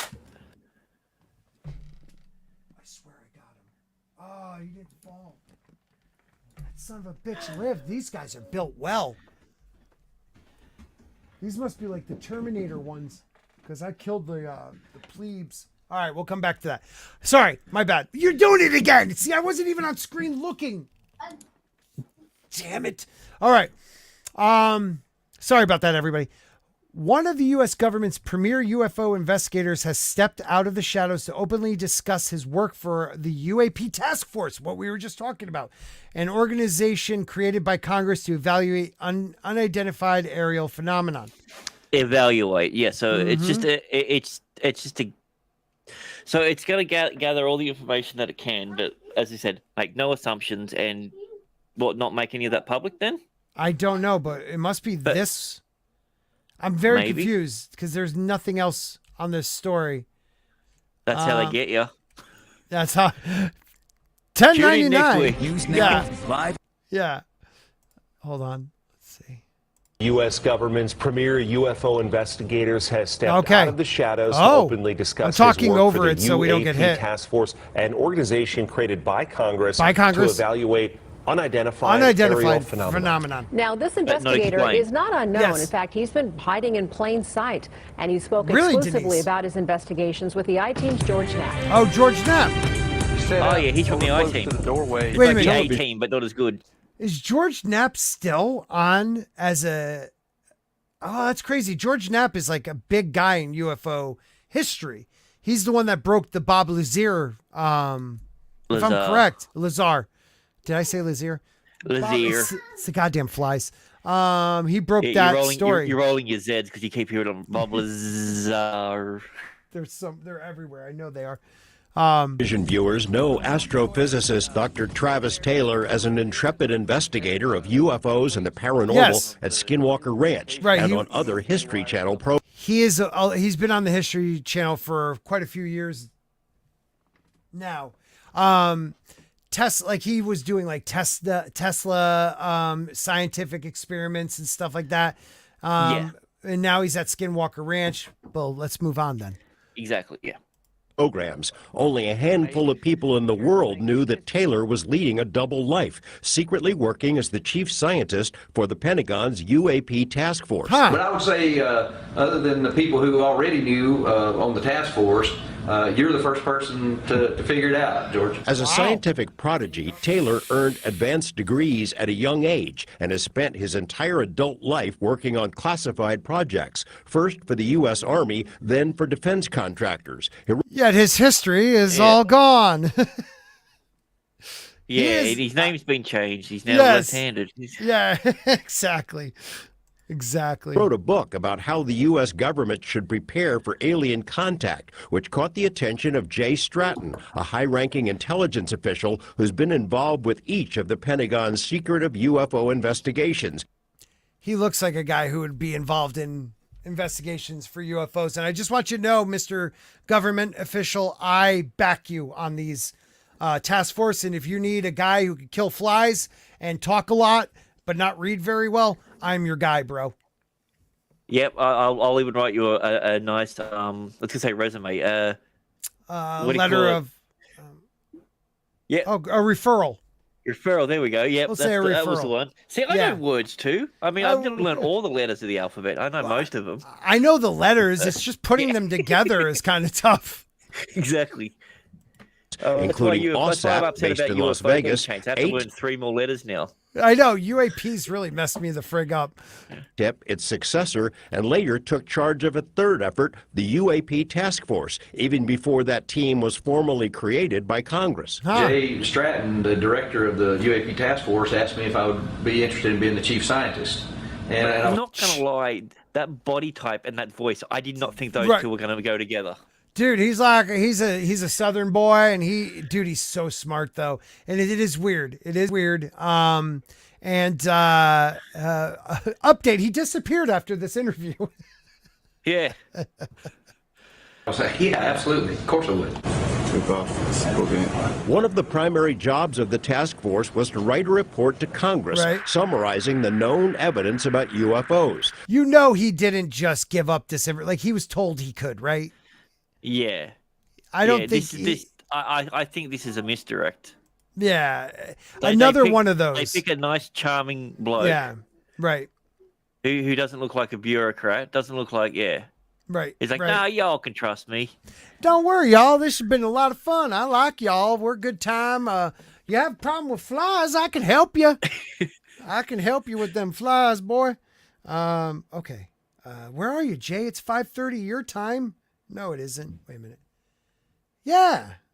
Come on, buddy. I really was hoping for FinalDeathstar. I haven't streamed with that guy in like a year. All right, let's move on. The team had already created a classified briefing consisting of the most intriguing military encounters, starting with the 2004 Tic Tac incident. The task force whittled down a huge Tic Tac stuff is crazy, though. It really is. If you're telling me that is not something from another world or dimension or plane, you're crazy. The way that thing moved, how quick it dove down, never losing a beat, never skipping a beat. That thing was so goddamn fast, dude. And we've been reporting this stuff since the freaking 40s. I mean, not just that, just even if it was a stupidly slow-moving thing, the fact of the matter is that something like that has no visible propulsion system can turn in any direction. Right. Yeah, sorry. Yes, any direction and not lose speed either. Like, it's insane how quickly it moved, that thing. It was insane, the Tic Tac.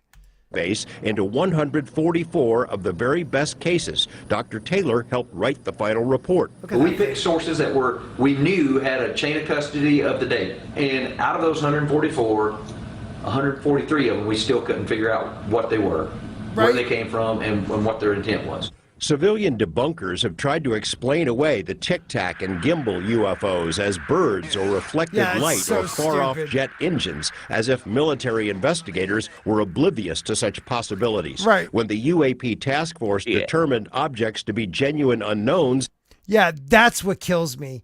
There are people that are paid public debunkers like that, maybe not by the government, but they've made a career out of it where they'll never admit something is unidentified and we can't explain what it is. And because of those people, there's so many people that follow them, they'll never be able to admit it because they believe these people to be honest. And that's what bothers me the most. And that's the whole purpose of them, though.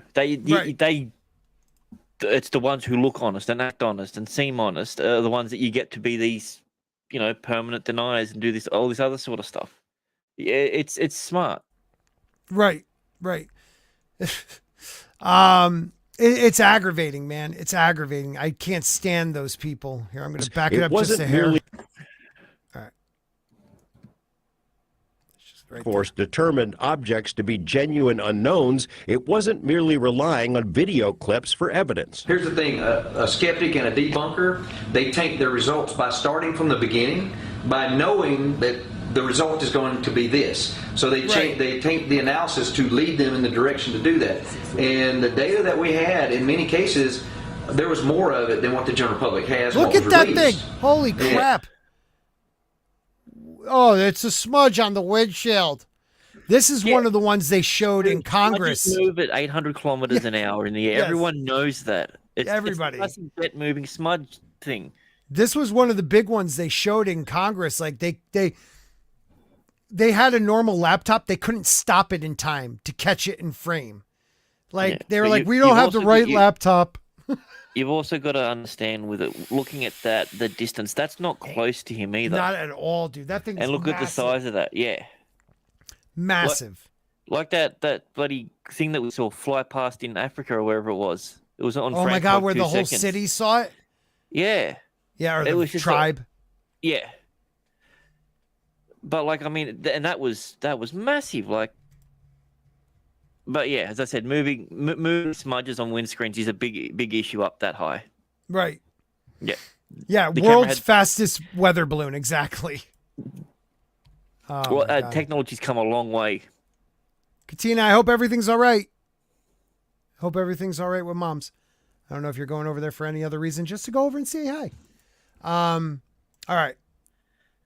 And so when we say that we had a thing that was from multiple sensors and it told us multiple things, and we also had eyewitness accounts, audio information, and so on. That's where you know he still works for the government, because he's not explaining what those multiple instruments and things are. He's not saying we have, we have a ground penetrating radar. We have this one from the Zelensky satellite. He's like, we have other things, sound.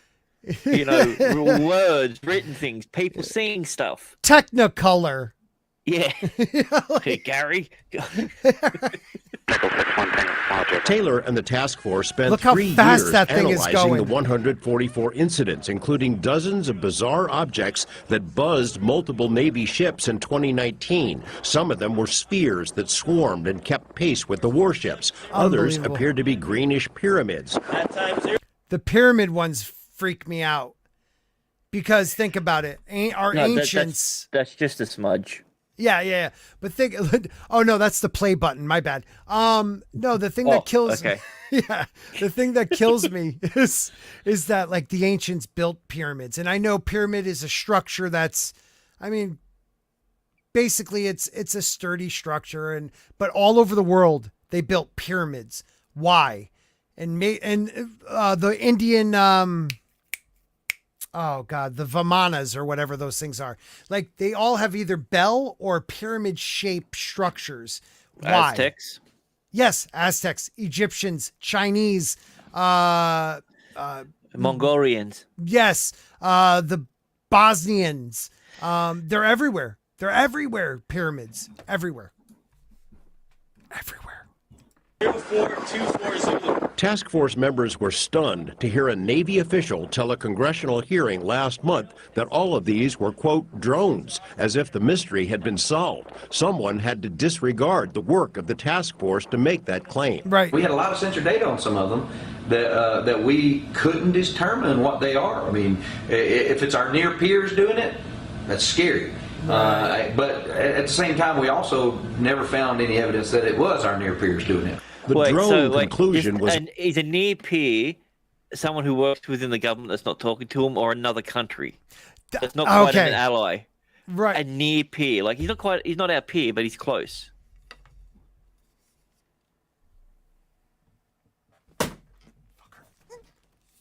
I almost had him. God damn it, I was too slow. Stop it!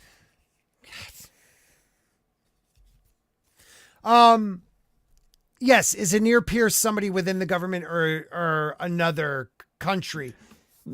He's still working for him. These are such a weird term. It's like he didn't say ally. Yes. He didn't say enemy. What the hell's another agency? I'm googling near. What is a near peer? What is a near peer? Did he ask that just because he has that southern drawl, or is that an actual term?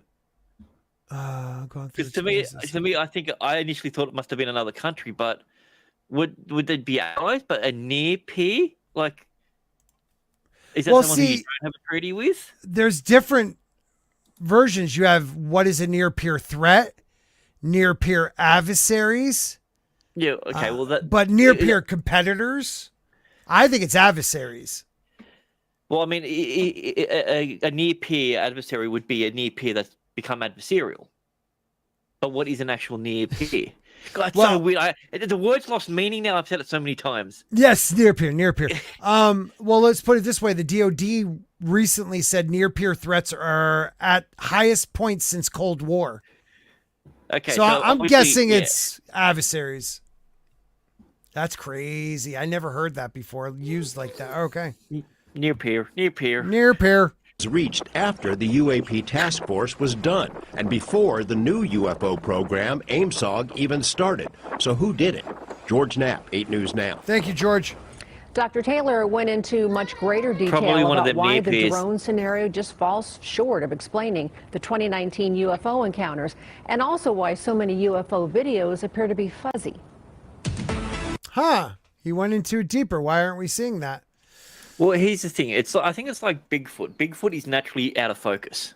Right. That's his power. That's his power, yeah. That's his power. He's just a large fuzzy monster. Yeah. Yes, he is. I wonder if he has any near peers. I have a near peer right now. It just fucking buzzed me. Okay, hold on. Oh, get back over here and land, bro. I'm going to get that son of a bitch. Oh, don't land on my camera. Okay, hold on. Okay, I'm going off camera for this one. So, we're not 100% certain of the existence of these UFOs or the flies that are in Scott's room. So I got him. I got one, and I'm leaving him there as a warning to his other ones. Whew. Yeah, so you got him. It's done. No, there was 2 more. That's the problem. We're infested at the moment, but I'm down to 2. I've killed 8 altogether, I believe. Okay, the other 2 are scared right now. I might pin this one to the wall as a threat, kind of like like a flayed man style. Yeah, totally. Screw the Starks right about now. I'm going flayed man. The flayed fly. Yes. No, I didn't smack the baby. I smacked the fly. All right, I got that son of a bitch. All right, let's see. What else do we have here? It's about time I wish I had mad soundboard so I could just have a fly buzzing in your left ear. I would lose my shit, dude. I would lose my shit. All right, so this one we were talking about earlier, me and you. U.S. military wants Elon Musk to drop soldiers into battlefields from space. I mean, see, I think that's a dumb idea because they're just going to die. Yeah, I mean, like, that's a far drop, dude. Yeah, I know. Like, have you ever jumped off like the first story of a house? Yes. It hurt your legs. Your knees bother you. Oh. Now imagine someone just dropped you from space. First of all, hard to breathe. Second of all, you're falling for a long time. You might actually have a heart attack before you hit the ground. And when you hit the ground, splat. There's nothing left of you. I mean, you can probably be bored as well. Like, when you think about it, it's just like, all right, we got 8 minutes. What are we going to do? It's like, oh, I don't know. Yes. I'll have a nap. So I guess we'll read a little bit of this. So US Transcom is one of military's unified combatant commands.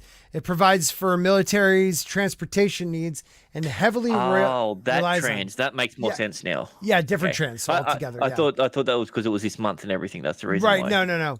We're at the end of that month, but yeah, heavily relies on commercial infrastructure and technologies to carry out its missions of projecting and sustaining military power. There is a growing trend among military projects to tap commercial first space technologies in order to convert them to military use at a much smaller cost than if military were to research and develop its own technology from the ground up. Among the hoped for outcomes of the research agreement is a rocket-based quick reaction force, which would place troops or equipment anywhere in the world on short notice by leveraging SpaceX Starship, a fully reusable super heavy lift launch vehicle that is currently in development, reports. So in other words, they're just going to throw them and it's going to be like a trebuchet. Just launch him into space. I mean, just whoom! I think I've seen that in like cartoons and stuff. Yeah. Yeah. Did you want to watch the video? I think I do. All right. This is Dabu7. You may recall me talking about Elon Musk working with the U.S. military to provide Is that a robot internet. talking? I don't know. Why can't I blow it up? Click on where it says YouTube, and it'll take you to a YouTube link because it's just how it's been embedded, and then you'll have to share that YouTube page. Gotcha.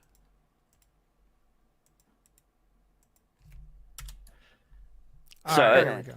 Yep. In critical places across Ukraine. Oh, I guess it's just that picture. My bad. Oh no, there's a bit of writing further up. Oh, okay. And Elon Musk let the cat out of the bag and stated this himself, that they were not just out there helping the civilians to get internet in Ukraine, but also the U.S. military. And it had made other comments that they could be used to strike Russia or go against Russia in different ways.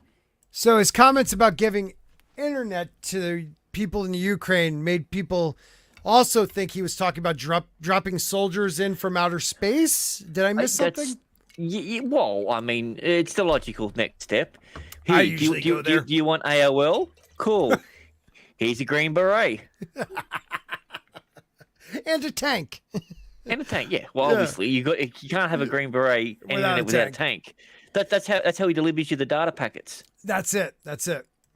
Here we are with the scenario where the U.S. military is asking SpaceX if they can come up with some kind of transportation on a rocket into subspace where they can allow troops to then jump out, be deployed. How do I not have 267,000 subscribers?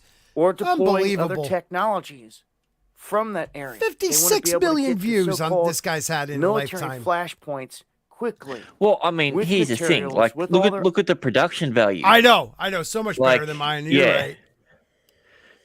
I mean, moving pictures is so new and everything. Yeah. You've got to go to traditional. Just put a picture on there with. I don't even know if it's a person. Right. Or AI. I've been listening to so much AI voices stuff recently. Oh, I know, dude. It's getting so hard to determine the difference with certain. When someone has a weird accent or they phrase something weird, you're like, oh, that's it. You're a robot. You know what I'm thinking? I'm going to be the Mike Zero of space stuff.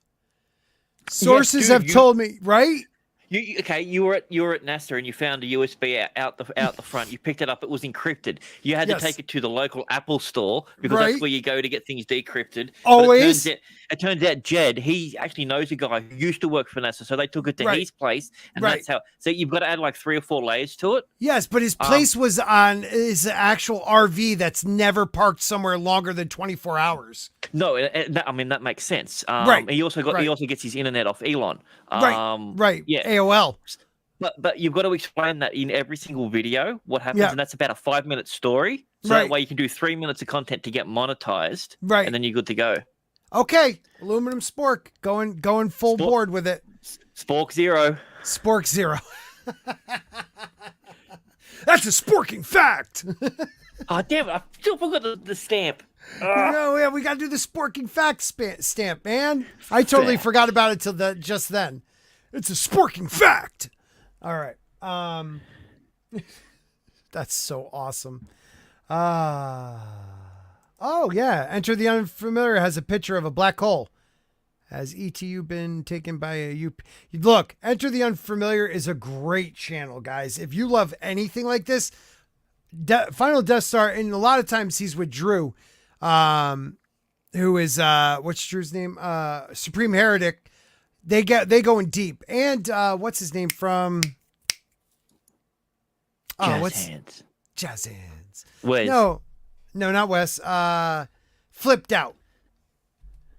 Flip. You know Flip, right? Apparently I don't. You don't know Flip?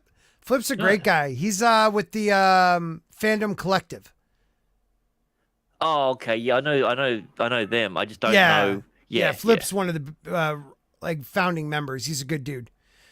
Item. Cool. Yeah. And for instance, they mention they want to be able to get transported to a bear base in Africa like lightning, like super quick. Like Thor. Is this George W. And they're Bush also saying narrating this? Dude, you know what? The second you said that, I heard it. Yeah. I'm not telling any secrets I shouldn't be, but there was a guy I knew, very handsome president once, who told me that they're going to get space, and it's going to be really fast, and it's going to be, I don't know, soldiers going to be dropped from a space shuttle, and then they're going to parachute once they get to about 40,000 feet, and then they're going to land in the Ukraine and give you internet access. Just somebody via told me WMDs. that. Yes, via WMDs. You proud of me yet, Daddy? Daddy, you like what I just said? I'm going to do a lot of cocaine, and I'm going to shoot people into space. All right. This would deter enemies from trying to make. Now moves that's in all the I hear United is States if this was an George option. W. Bush. A lot of talk about We gotta weapons stop in him space in from the past couple Saddamizing of years, the from desert. China to Russia to even the UK here recently. UK. making statements about what they're going to do They got fine-looking women with messed up teeth. in subspace. So In this subspace. area Subspace. that has a lot of junk, a lot of This guy satellites could and crush all my this, channel, and is I'm now making fun gonna of him. be No, it's seeing great. an uptick in military stuff. Military. And as they talk about here, they would Oh, like to we see got this rolled new out stuff. by 2025. Between 2025 and 2030. Okay, hold on. Where was that article Wait. from? By I don't know, but I just wish it was blown up more so I And couldn't as they see talk anything. about here, they Yeah, would like to I see the word Pentagon in Elon Musk. That was about it. Authored by Say- Andrew Thornbrook. The Epoch Yeah, so- Times. Okay. Epoch Times. I love Epoch. I actually I have their app. They come out with some crazy stuff sometimes. Epoch. Yeah, I saw something recently. I'm trying to think. Well, that was maybe it was an article I was doing for Culture, probably, because I hadn't heard of them until recently. Yeah, I like them. They're like the right's version of CNN in a way. Not that I don't believe what they're writing, but they go really deep into they're the exact opposite. Like if the left is CNN, the right is Epoch Times. And I'm not dissing either one. CNN sucks. But I enjoy reading the Epoch Times, but at times I'm like, how true is this? But there are some articles where I'm like, Nighttime Prophet. yeah, that makes sense. Good night, buddy. Yeah. Thanks for coming out. Underground ant people. All right, let's keep going. This rolled out by 2025. 2025. Between 2025 and 2030.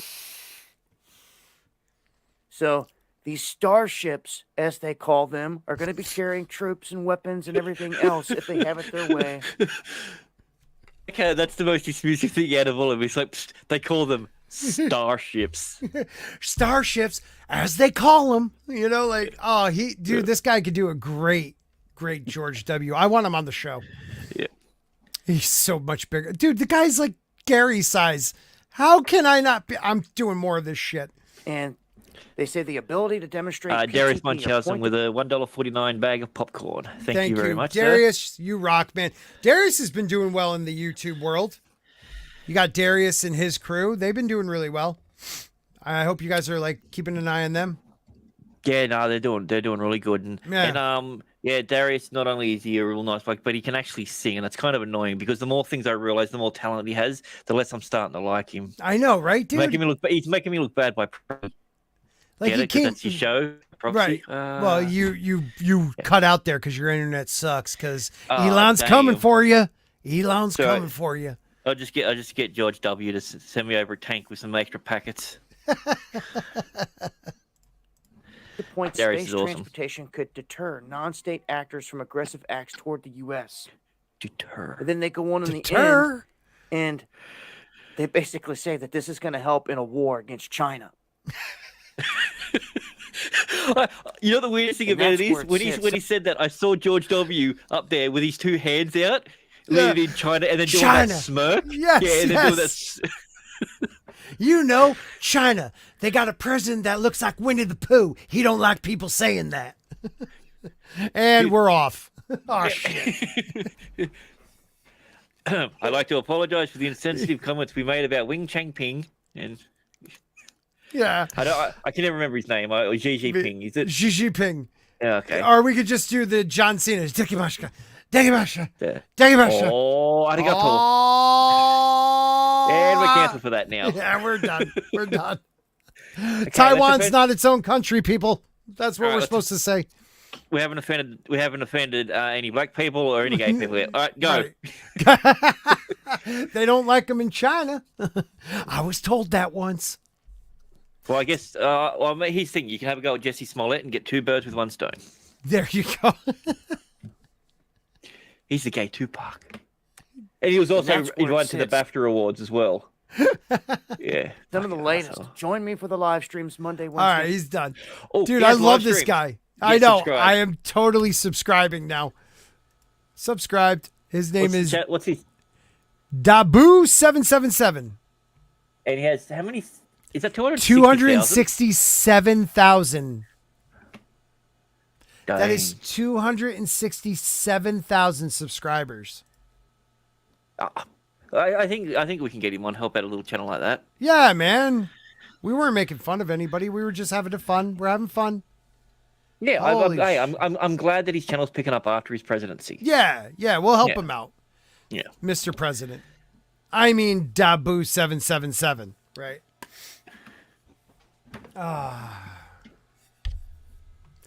Scott, when will you have a drop ship we can use to go? I hope by Orlando, because then I could bring over Mr. Grant Gregory too. Just drop ship him right in. My man. My man. All right.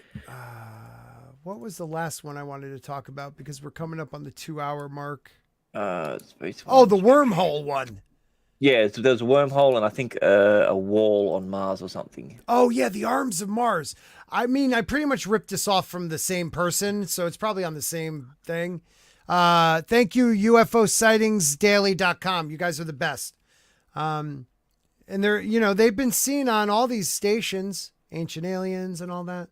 So, UFO created wormhole in sky over Salem, Wisconsin on June 19th of this year.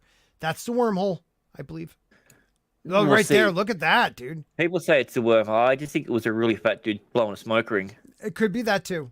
Do we have footage? I don't know. I didn't realize it expanded. I was only making a joke about the smoke ring. Yeah, oh, wait, no, it maybe really- it's not expanding. Maybe it's the... Never mind. Dissipating? Yeah. I don't know what that was.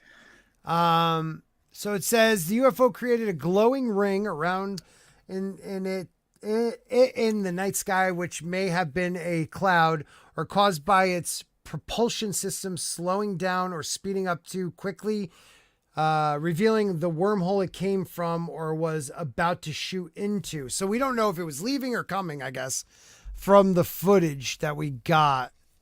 Oh, Scott C. Waring from Taiwan. We were just talking about you guys. So the eyewitness statement says, looked like a moving star, stopped, then created a smoke ring and kept moving, saw what looked like a moving star. It was moving, then stopped for a second and saw a beam come from center and split into two that went outward to make a partial circle and created a smoke ring. The object kept moving in almost a zigzag pattern. But like you look up here, like that coloring, so it might have came out of it and then the propulsion made the ring. I don't know. That's weird. Yeah, I mean, it could be that or they could be just dumping their waste. Right. Yeah. The fart ring. That's why I it's love green. this one. Look at this one. Alien laying down on Mars. It looks like a dude just like, I don't know. It's weird. Almost looks like he's crouching. Someone could say that was in the desert and a dead body. I would have believed it. I know, right? All right, where's the arms one? Hold on. Okay, here we go. I'll just cut and paste it because it's the same guy. UFO Sightings. Love you guys. Seen on all these different channels. Okay. So tell me, people, if you think this looks like an arm. I don't know. All right. 2 alien arms shooting out of Mars surface. NASA link.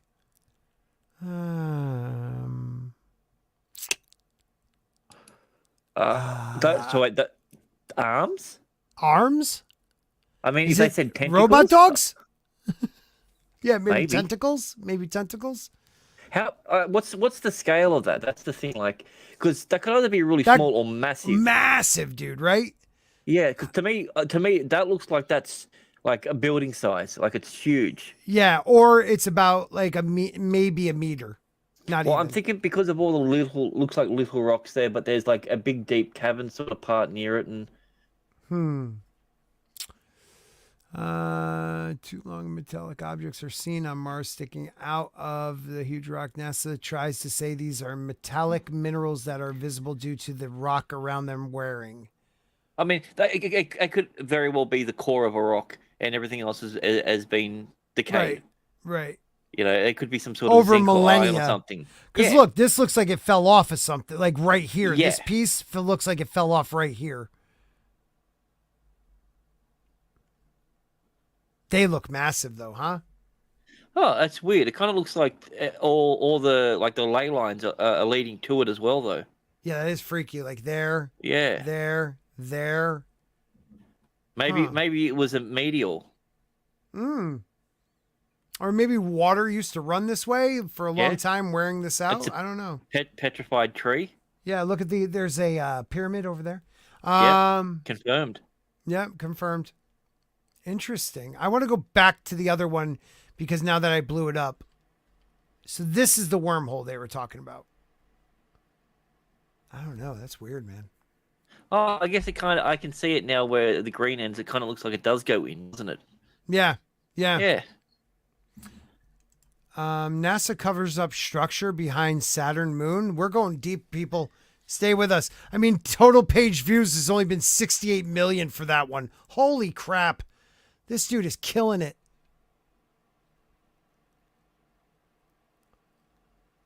Fallen king of Mars found. What? Okay, I'm sorry. What's that weird shadow behind the They're saying they moon? smudged it out. So, UFO sighting of Saturn moon Dion and Titan are UFOs from Cassian NASA photos. Cassini. Yeah, sure.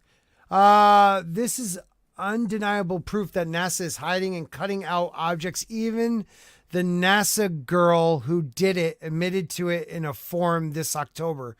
October 2010. Yeah.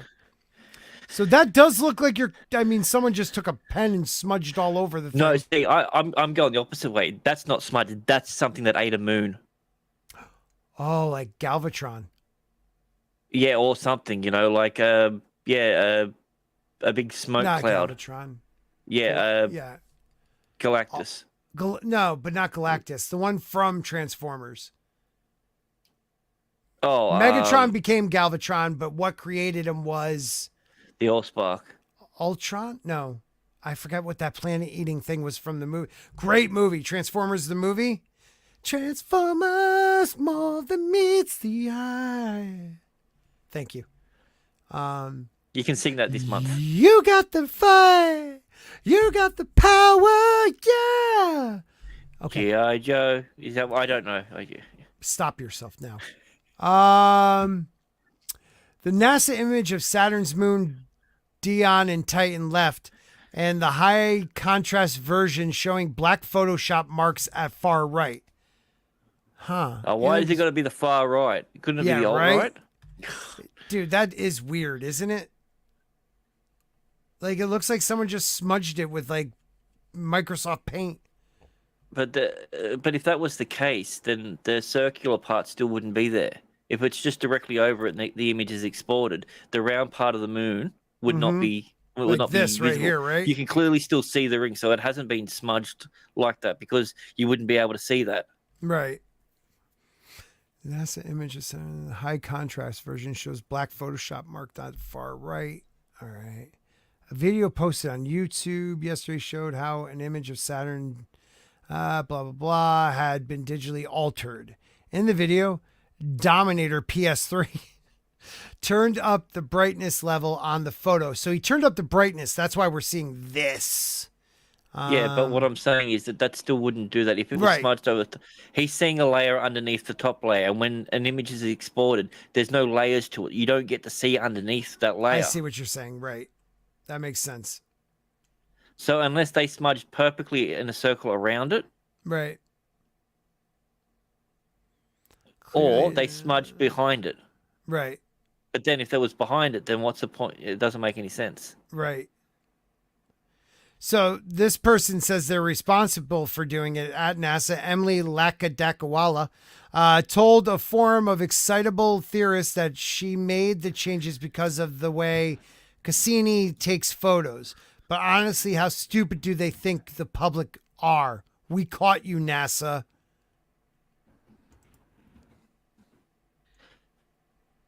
He's an author.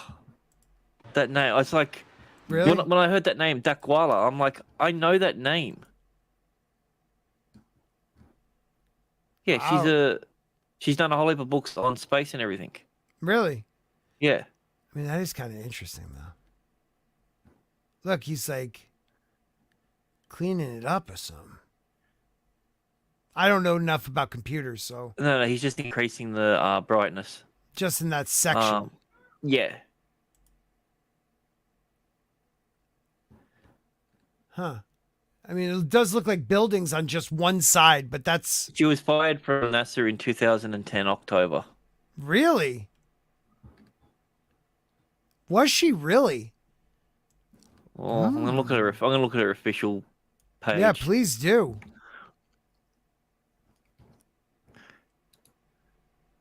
That's interesting. She never worked at NASA. Okay. Oh, okay. That sucks. NASA photo is proof of Apollo 20 mission. God, are we with Apollo 20? God, some of this stuff. Rat on Mars. I hate rats. Why do they have to be on Mars? They're like flies in basements. Dude, where are they?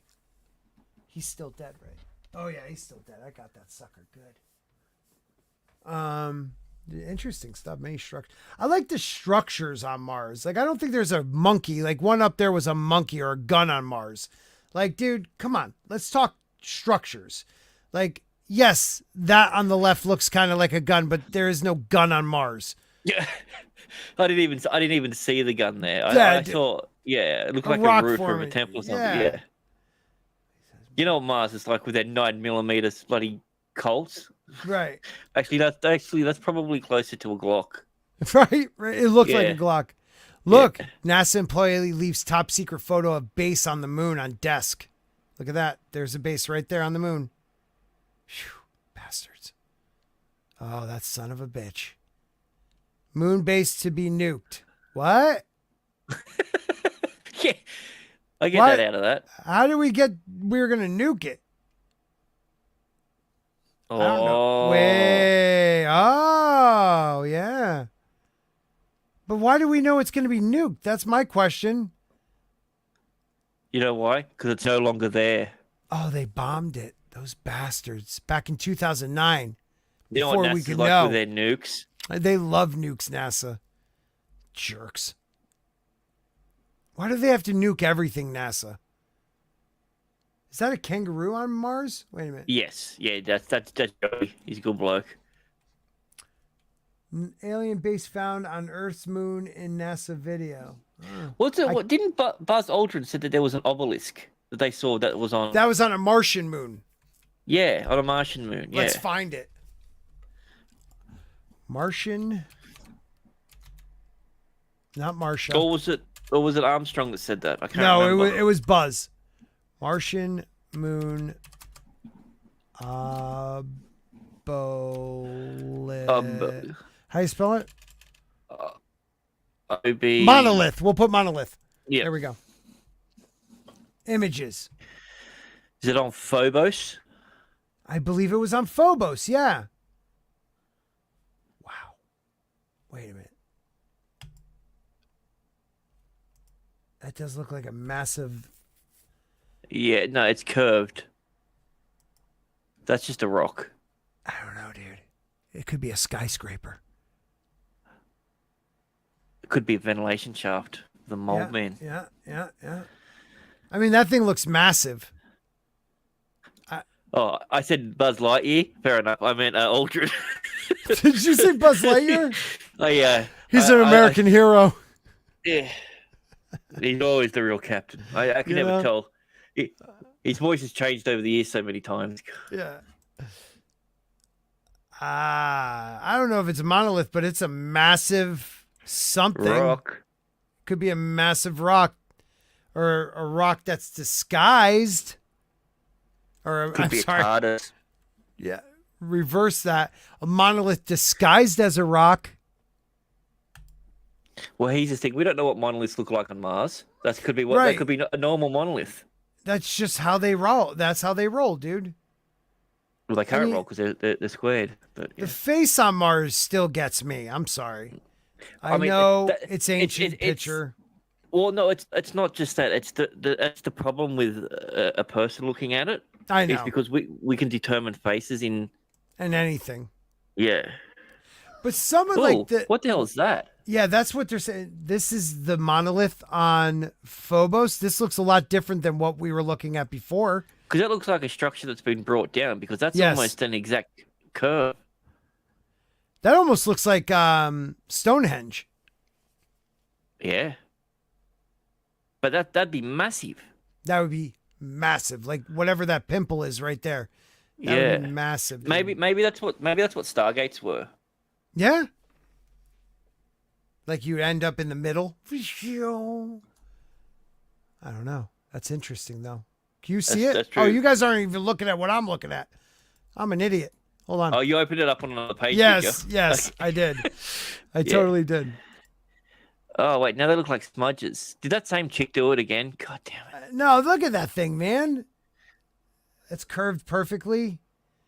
They And look it looks like like maybe rock structures. It looks like a giant A from the Avengers Tower. It could be an aluminum. Spork. Spork. Spork. Spork. That's a Spork fact. Yeah. All right, Spork. I guess Final Death Star's not coming around.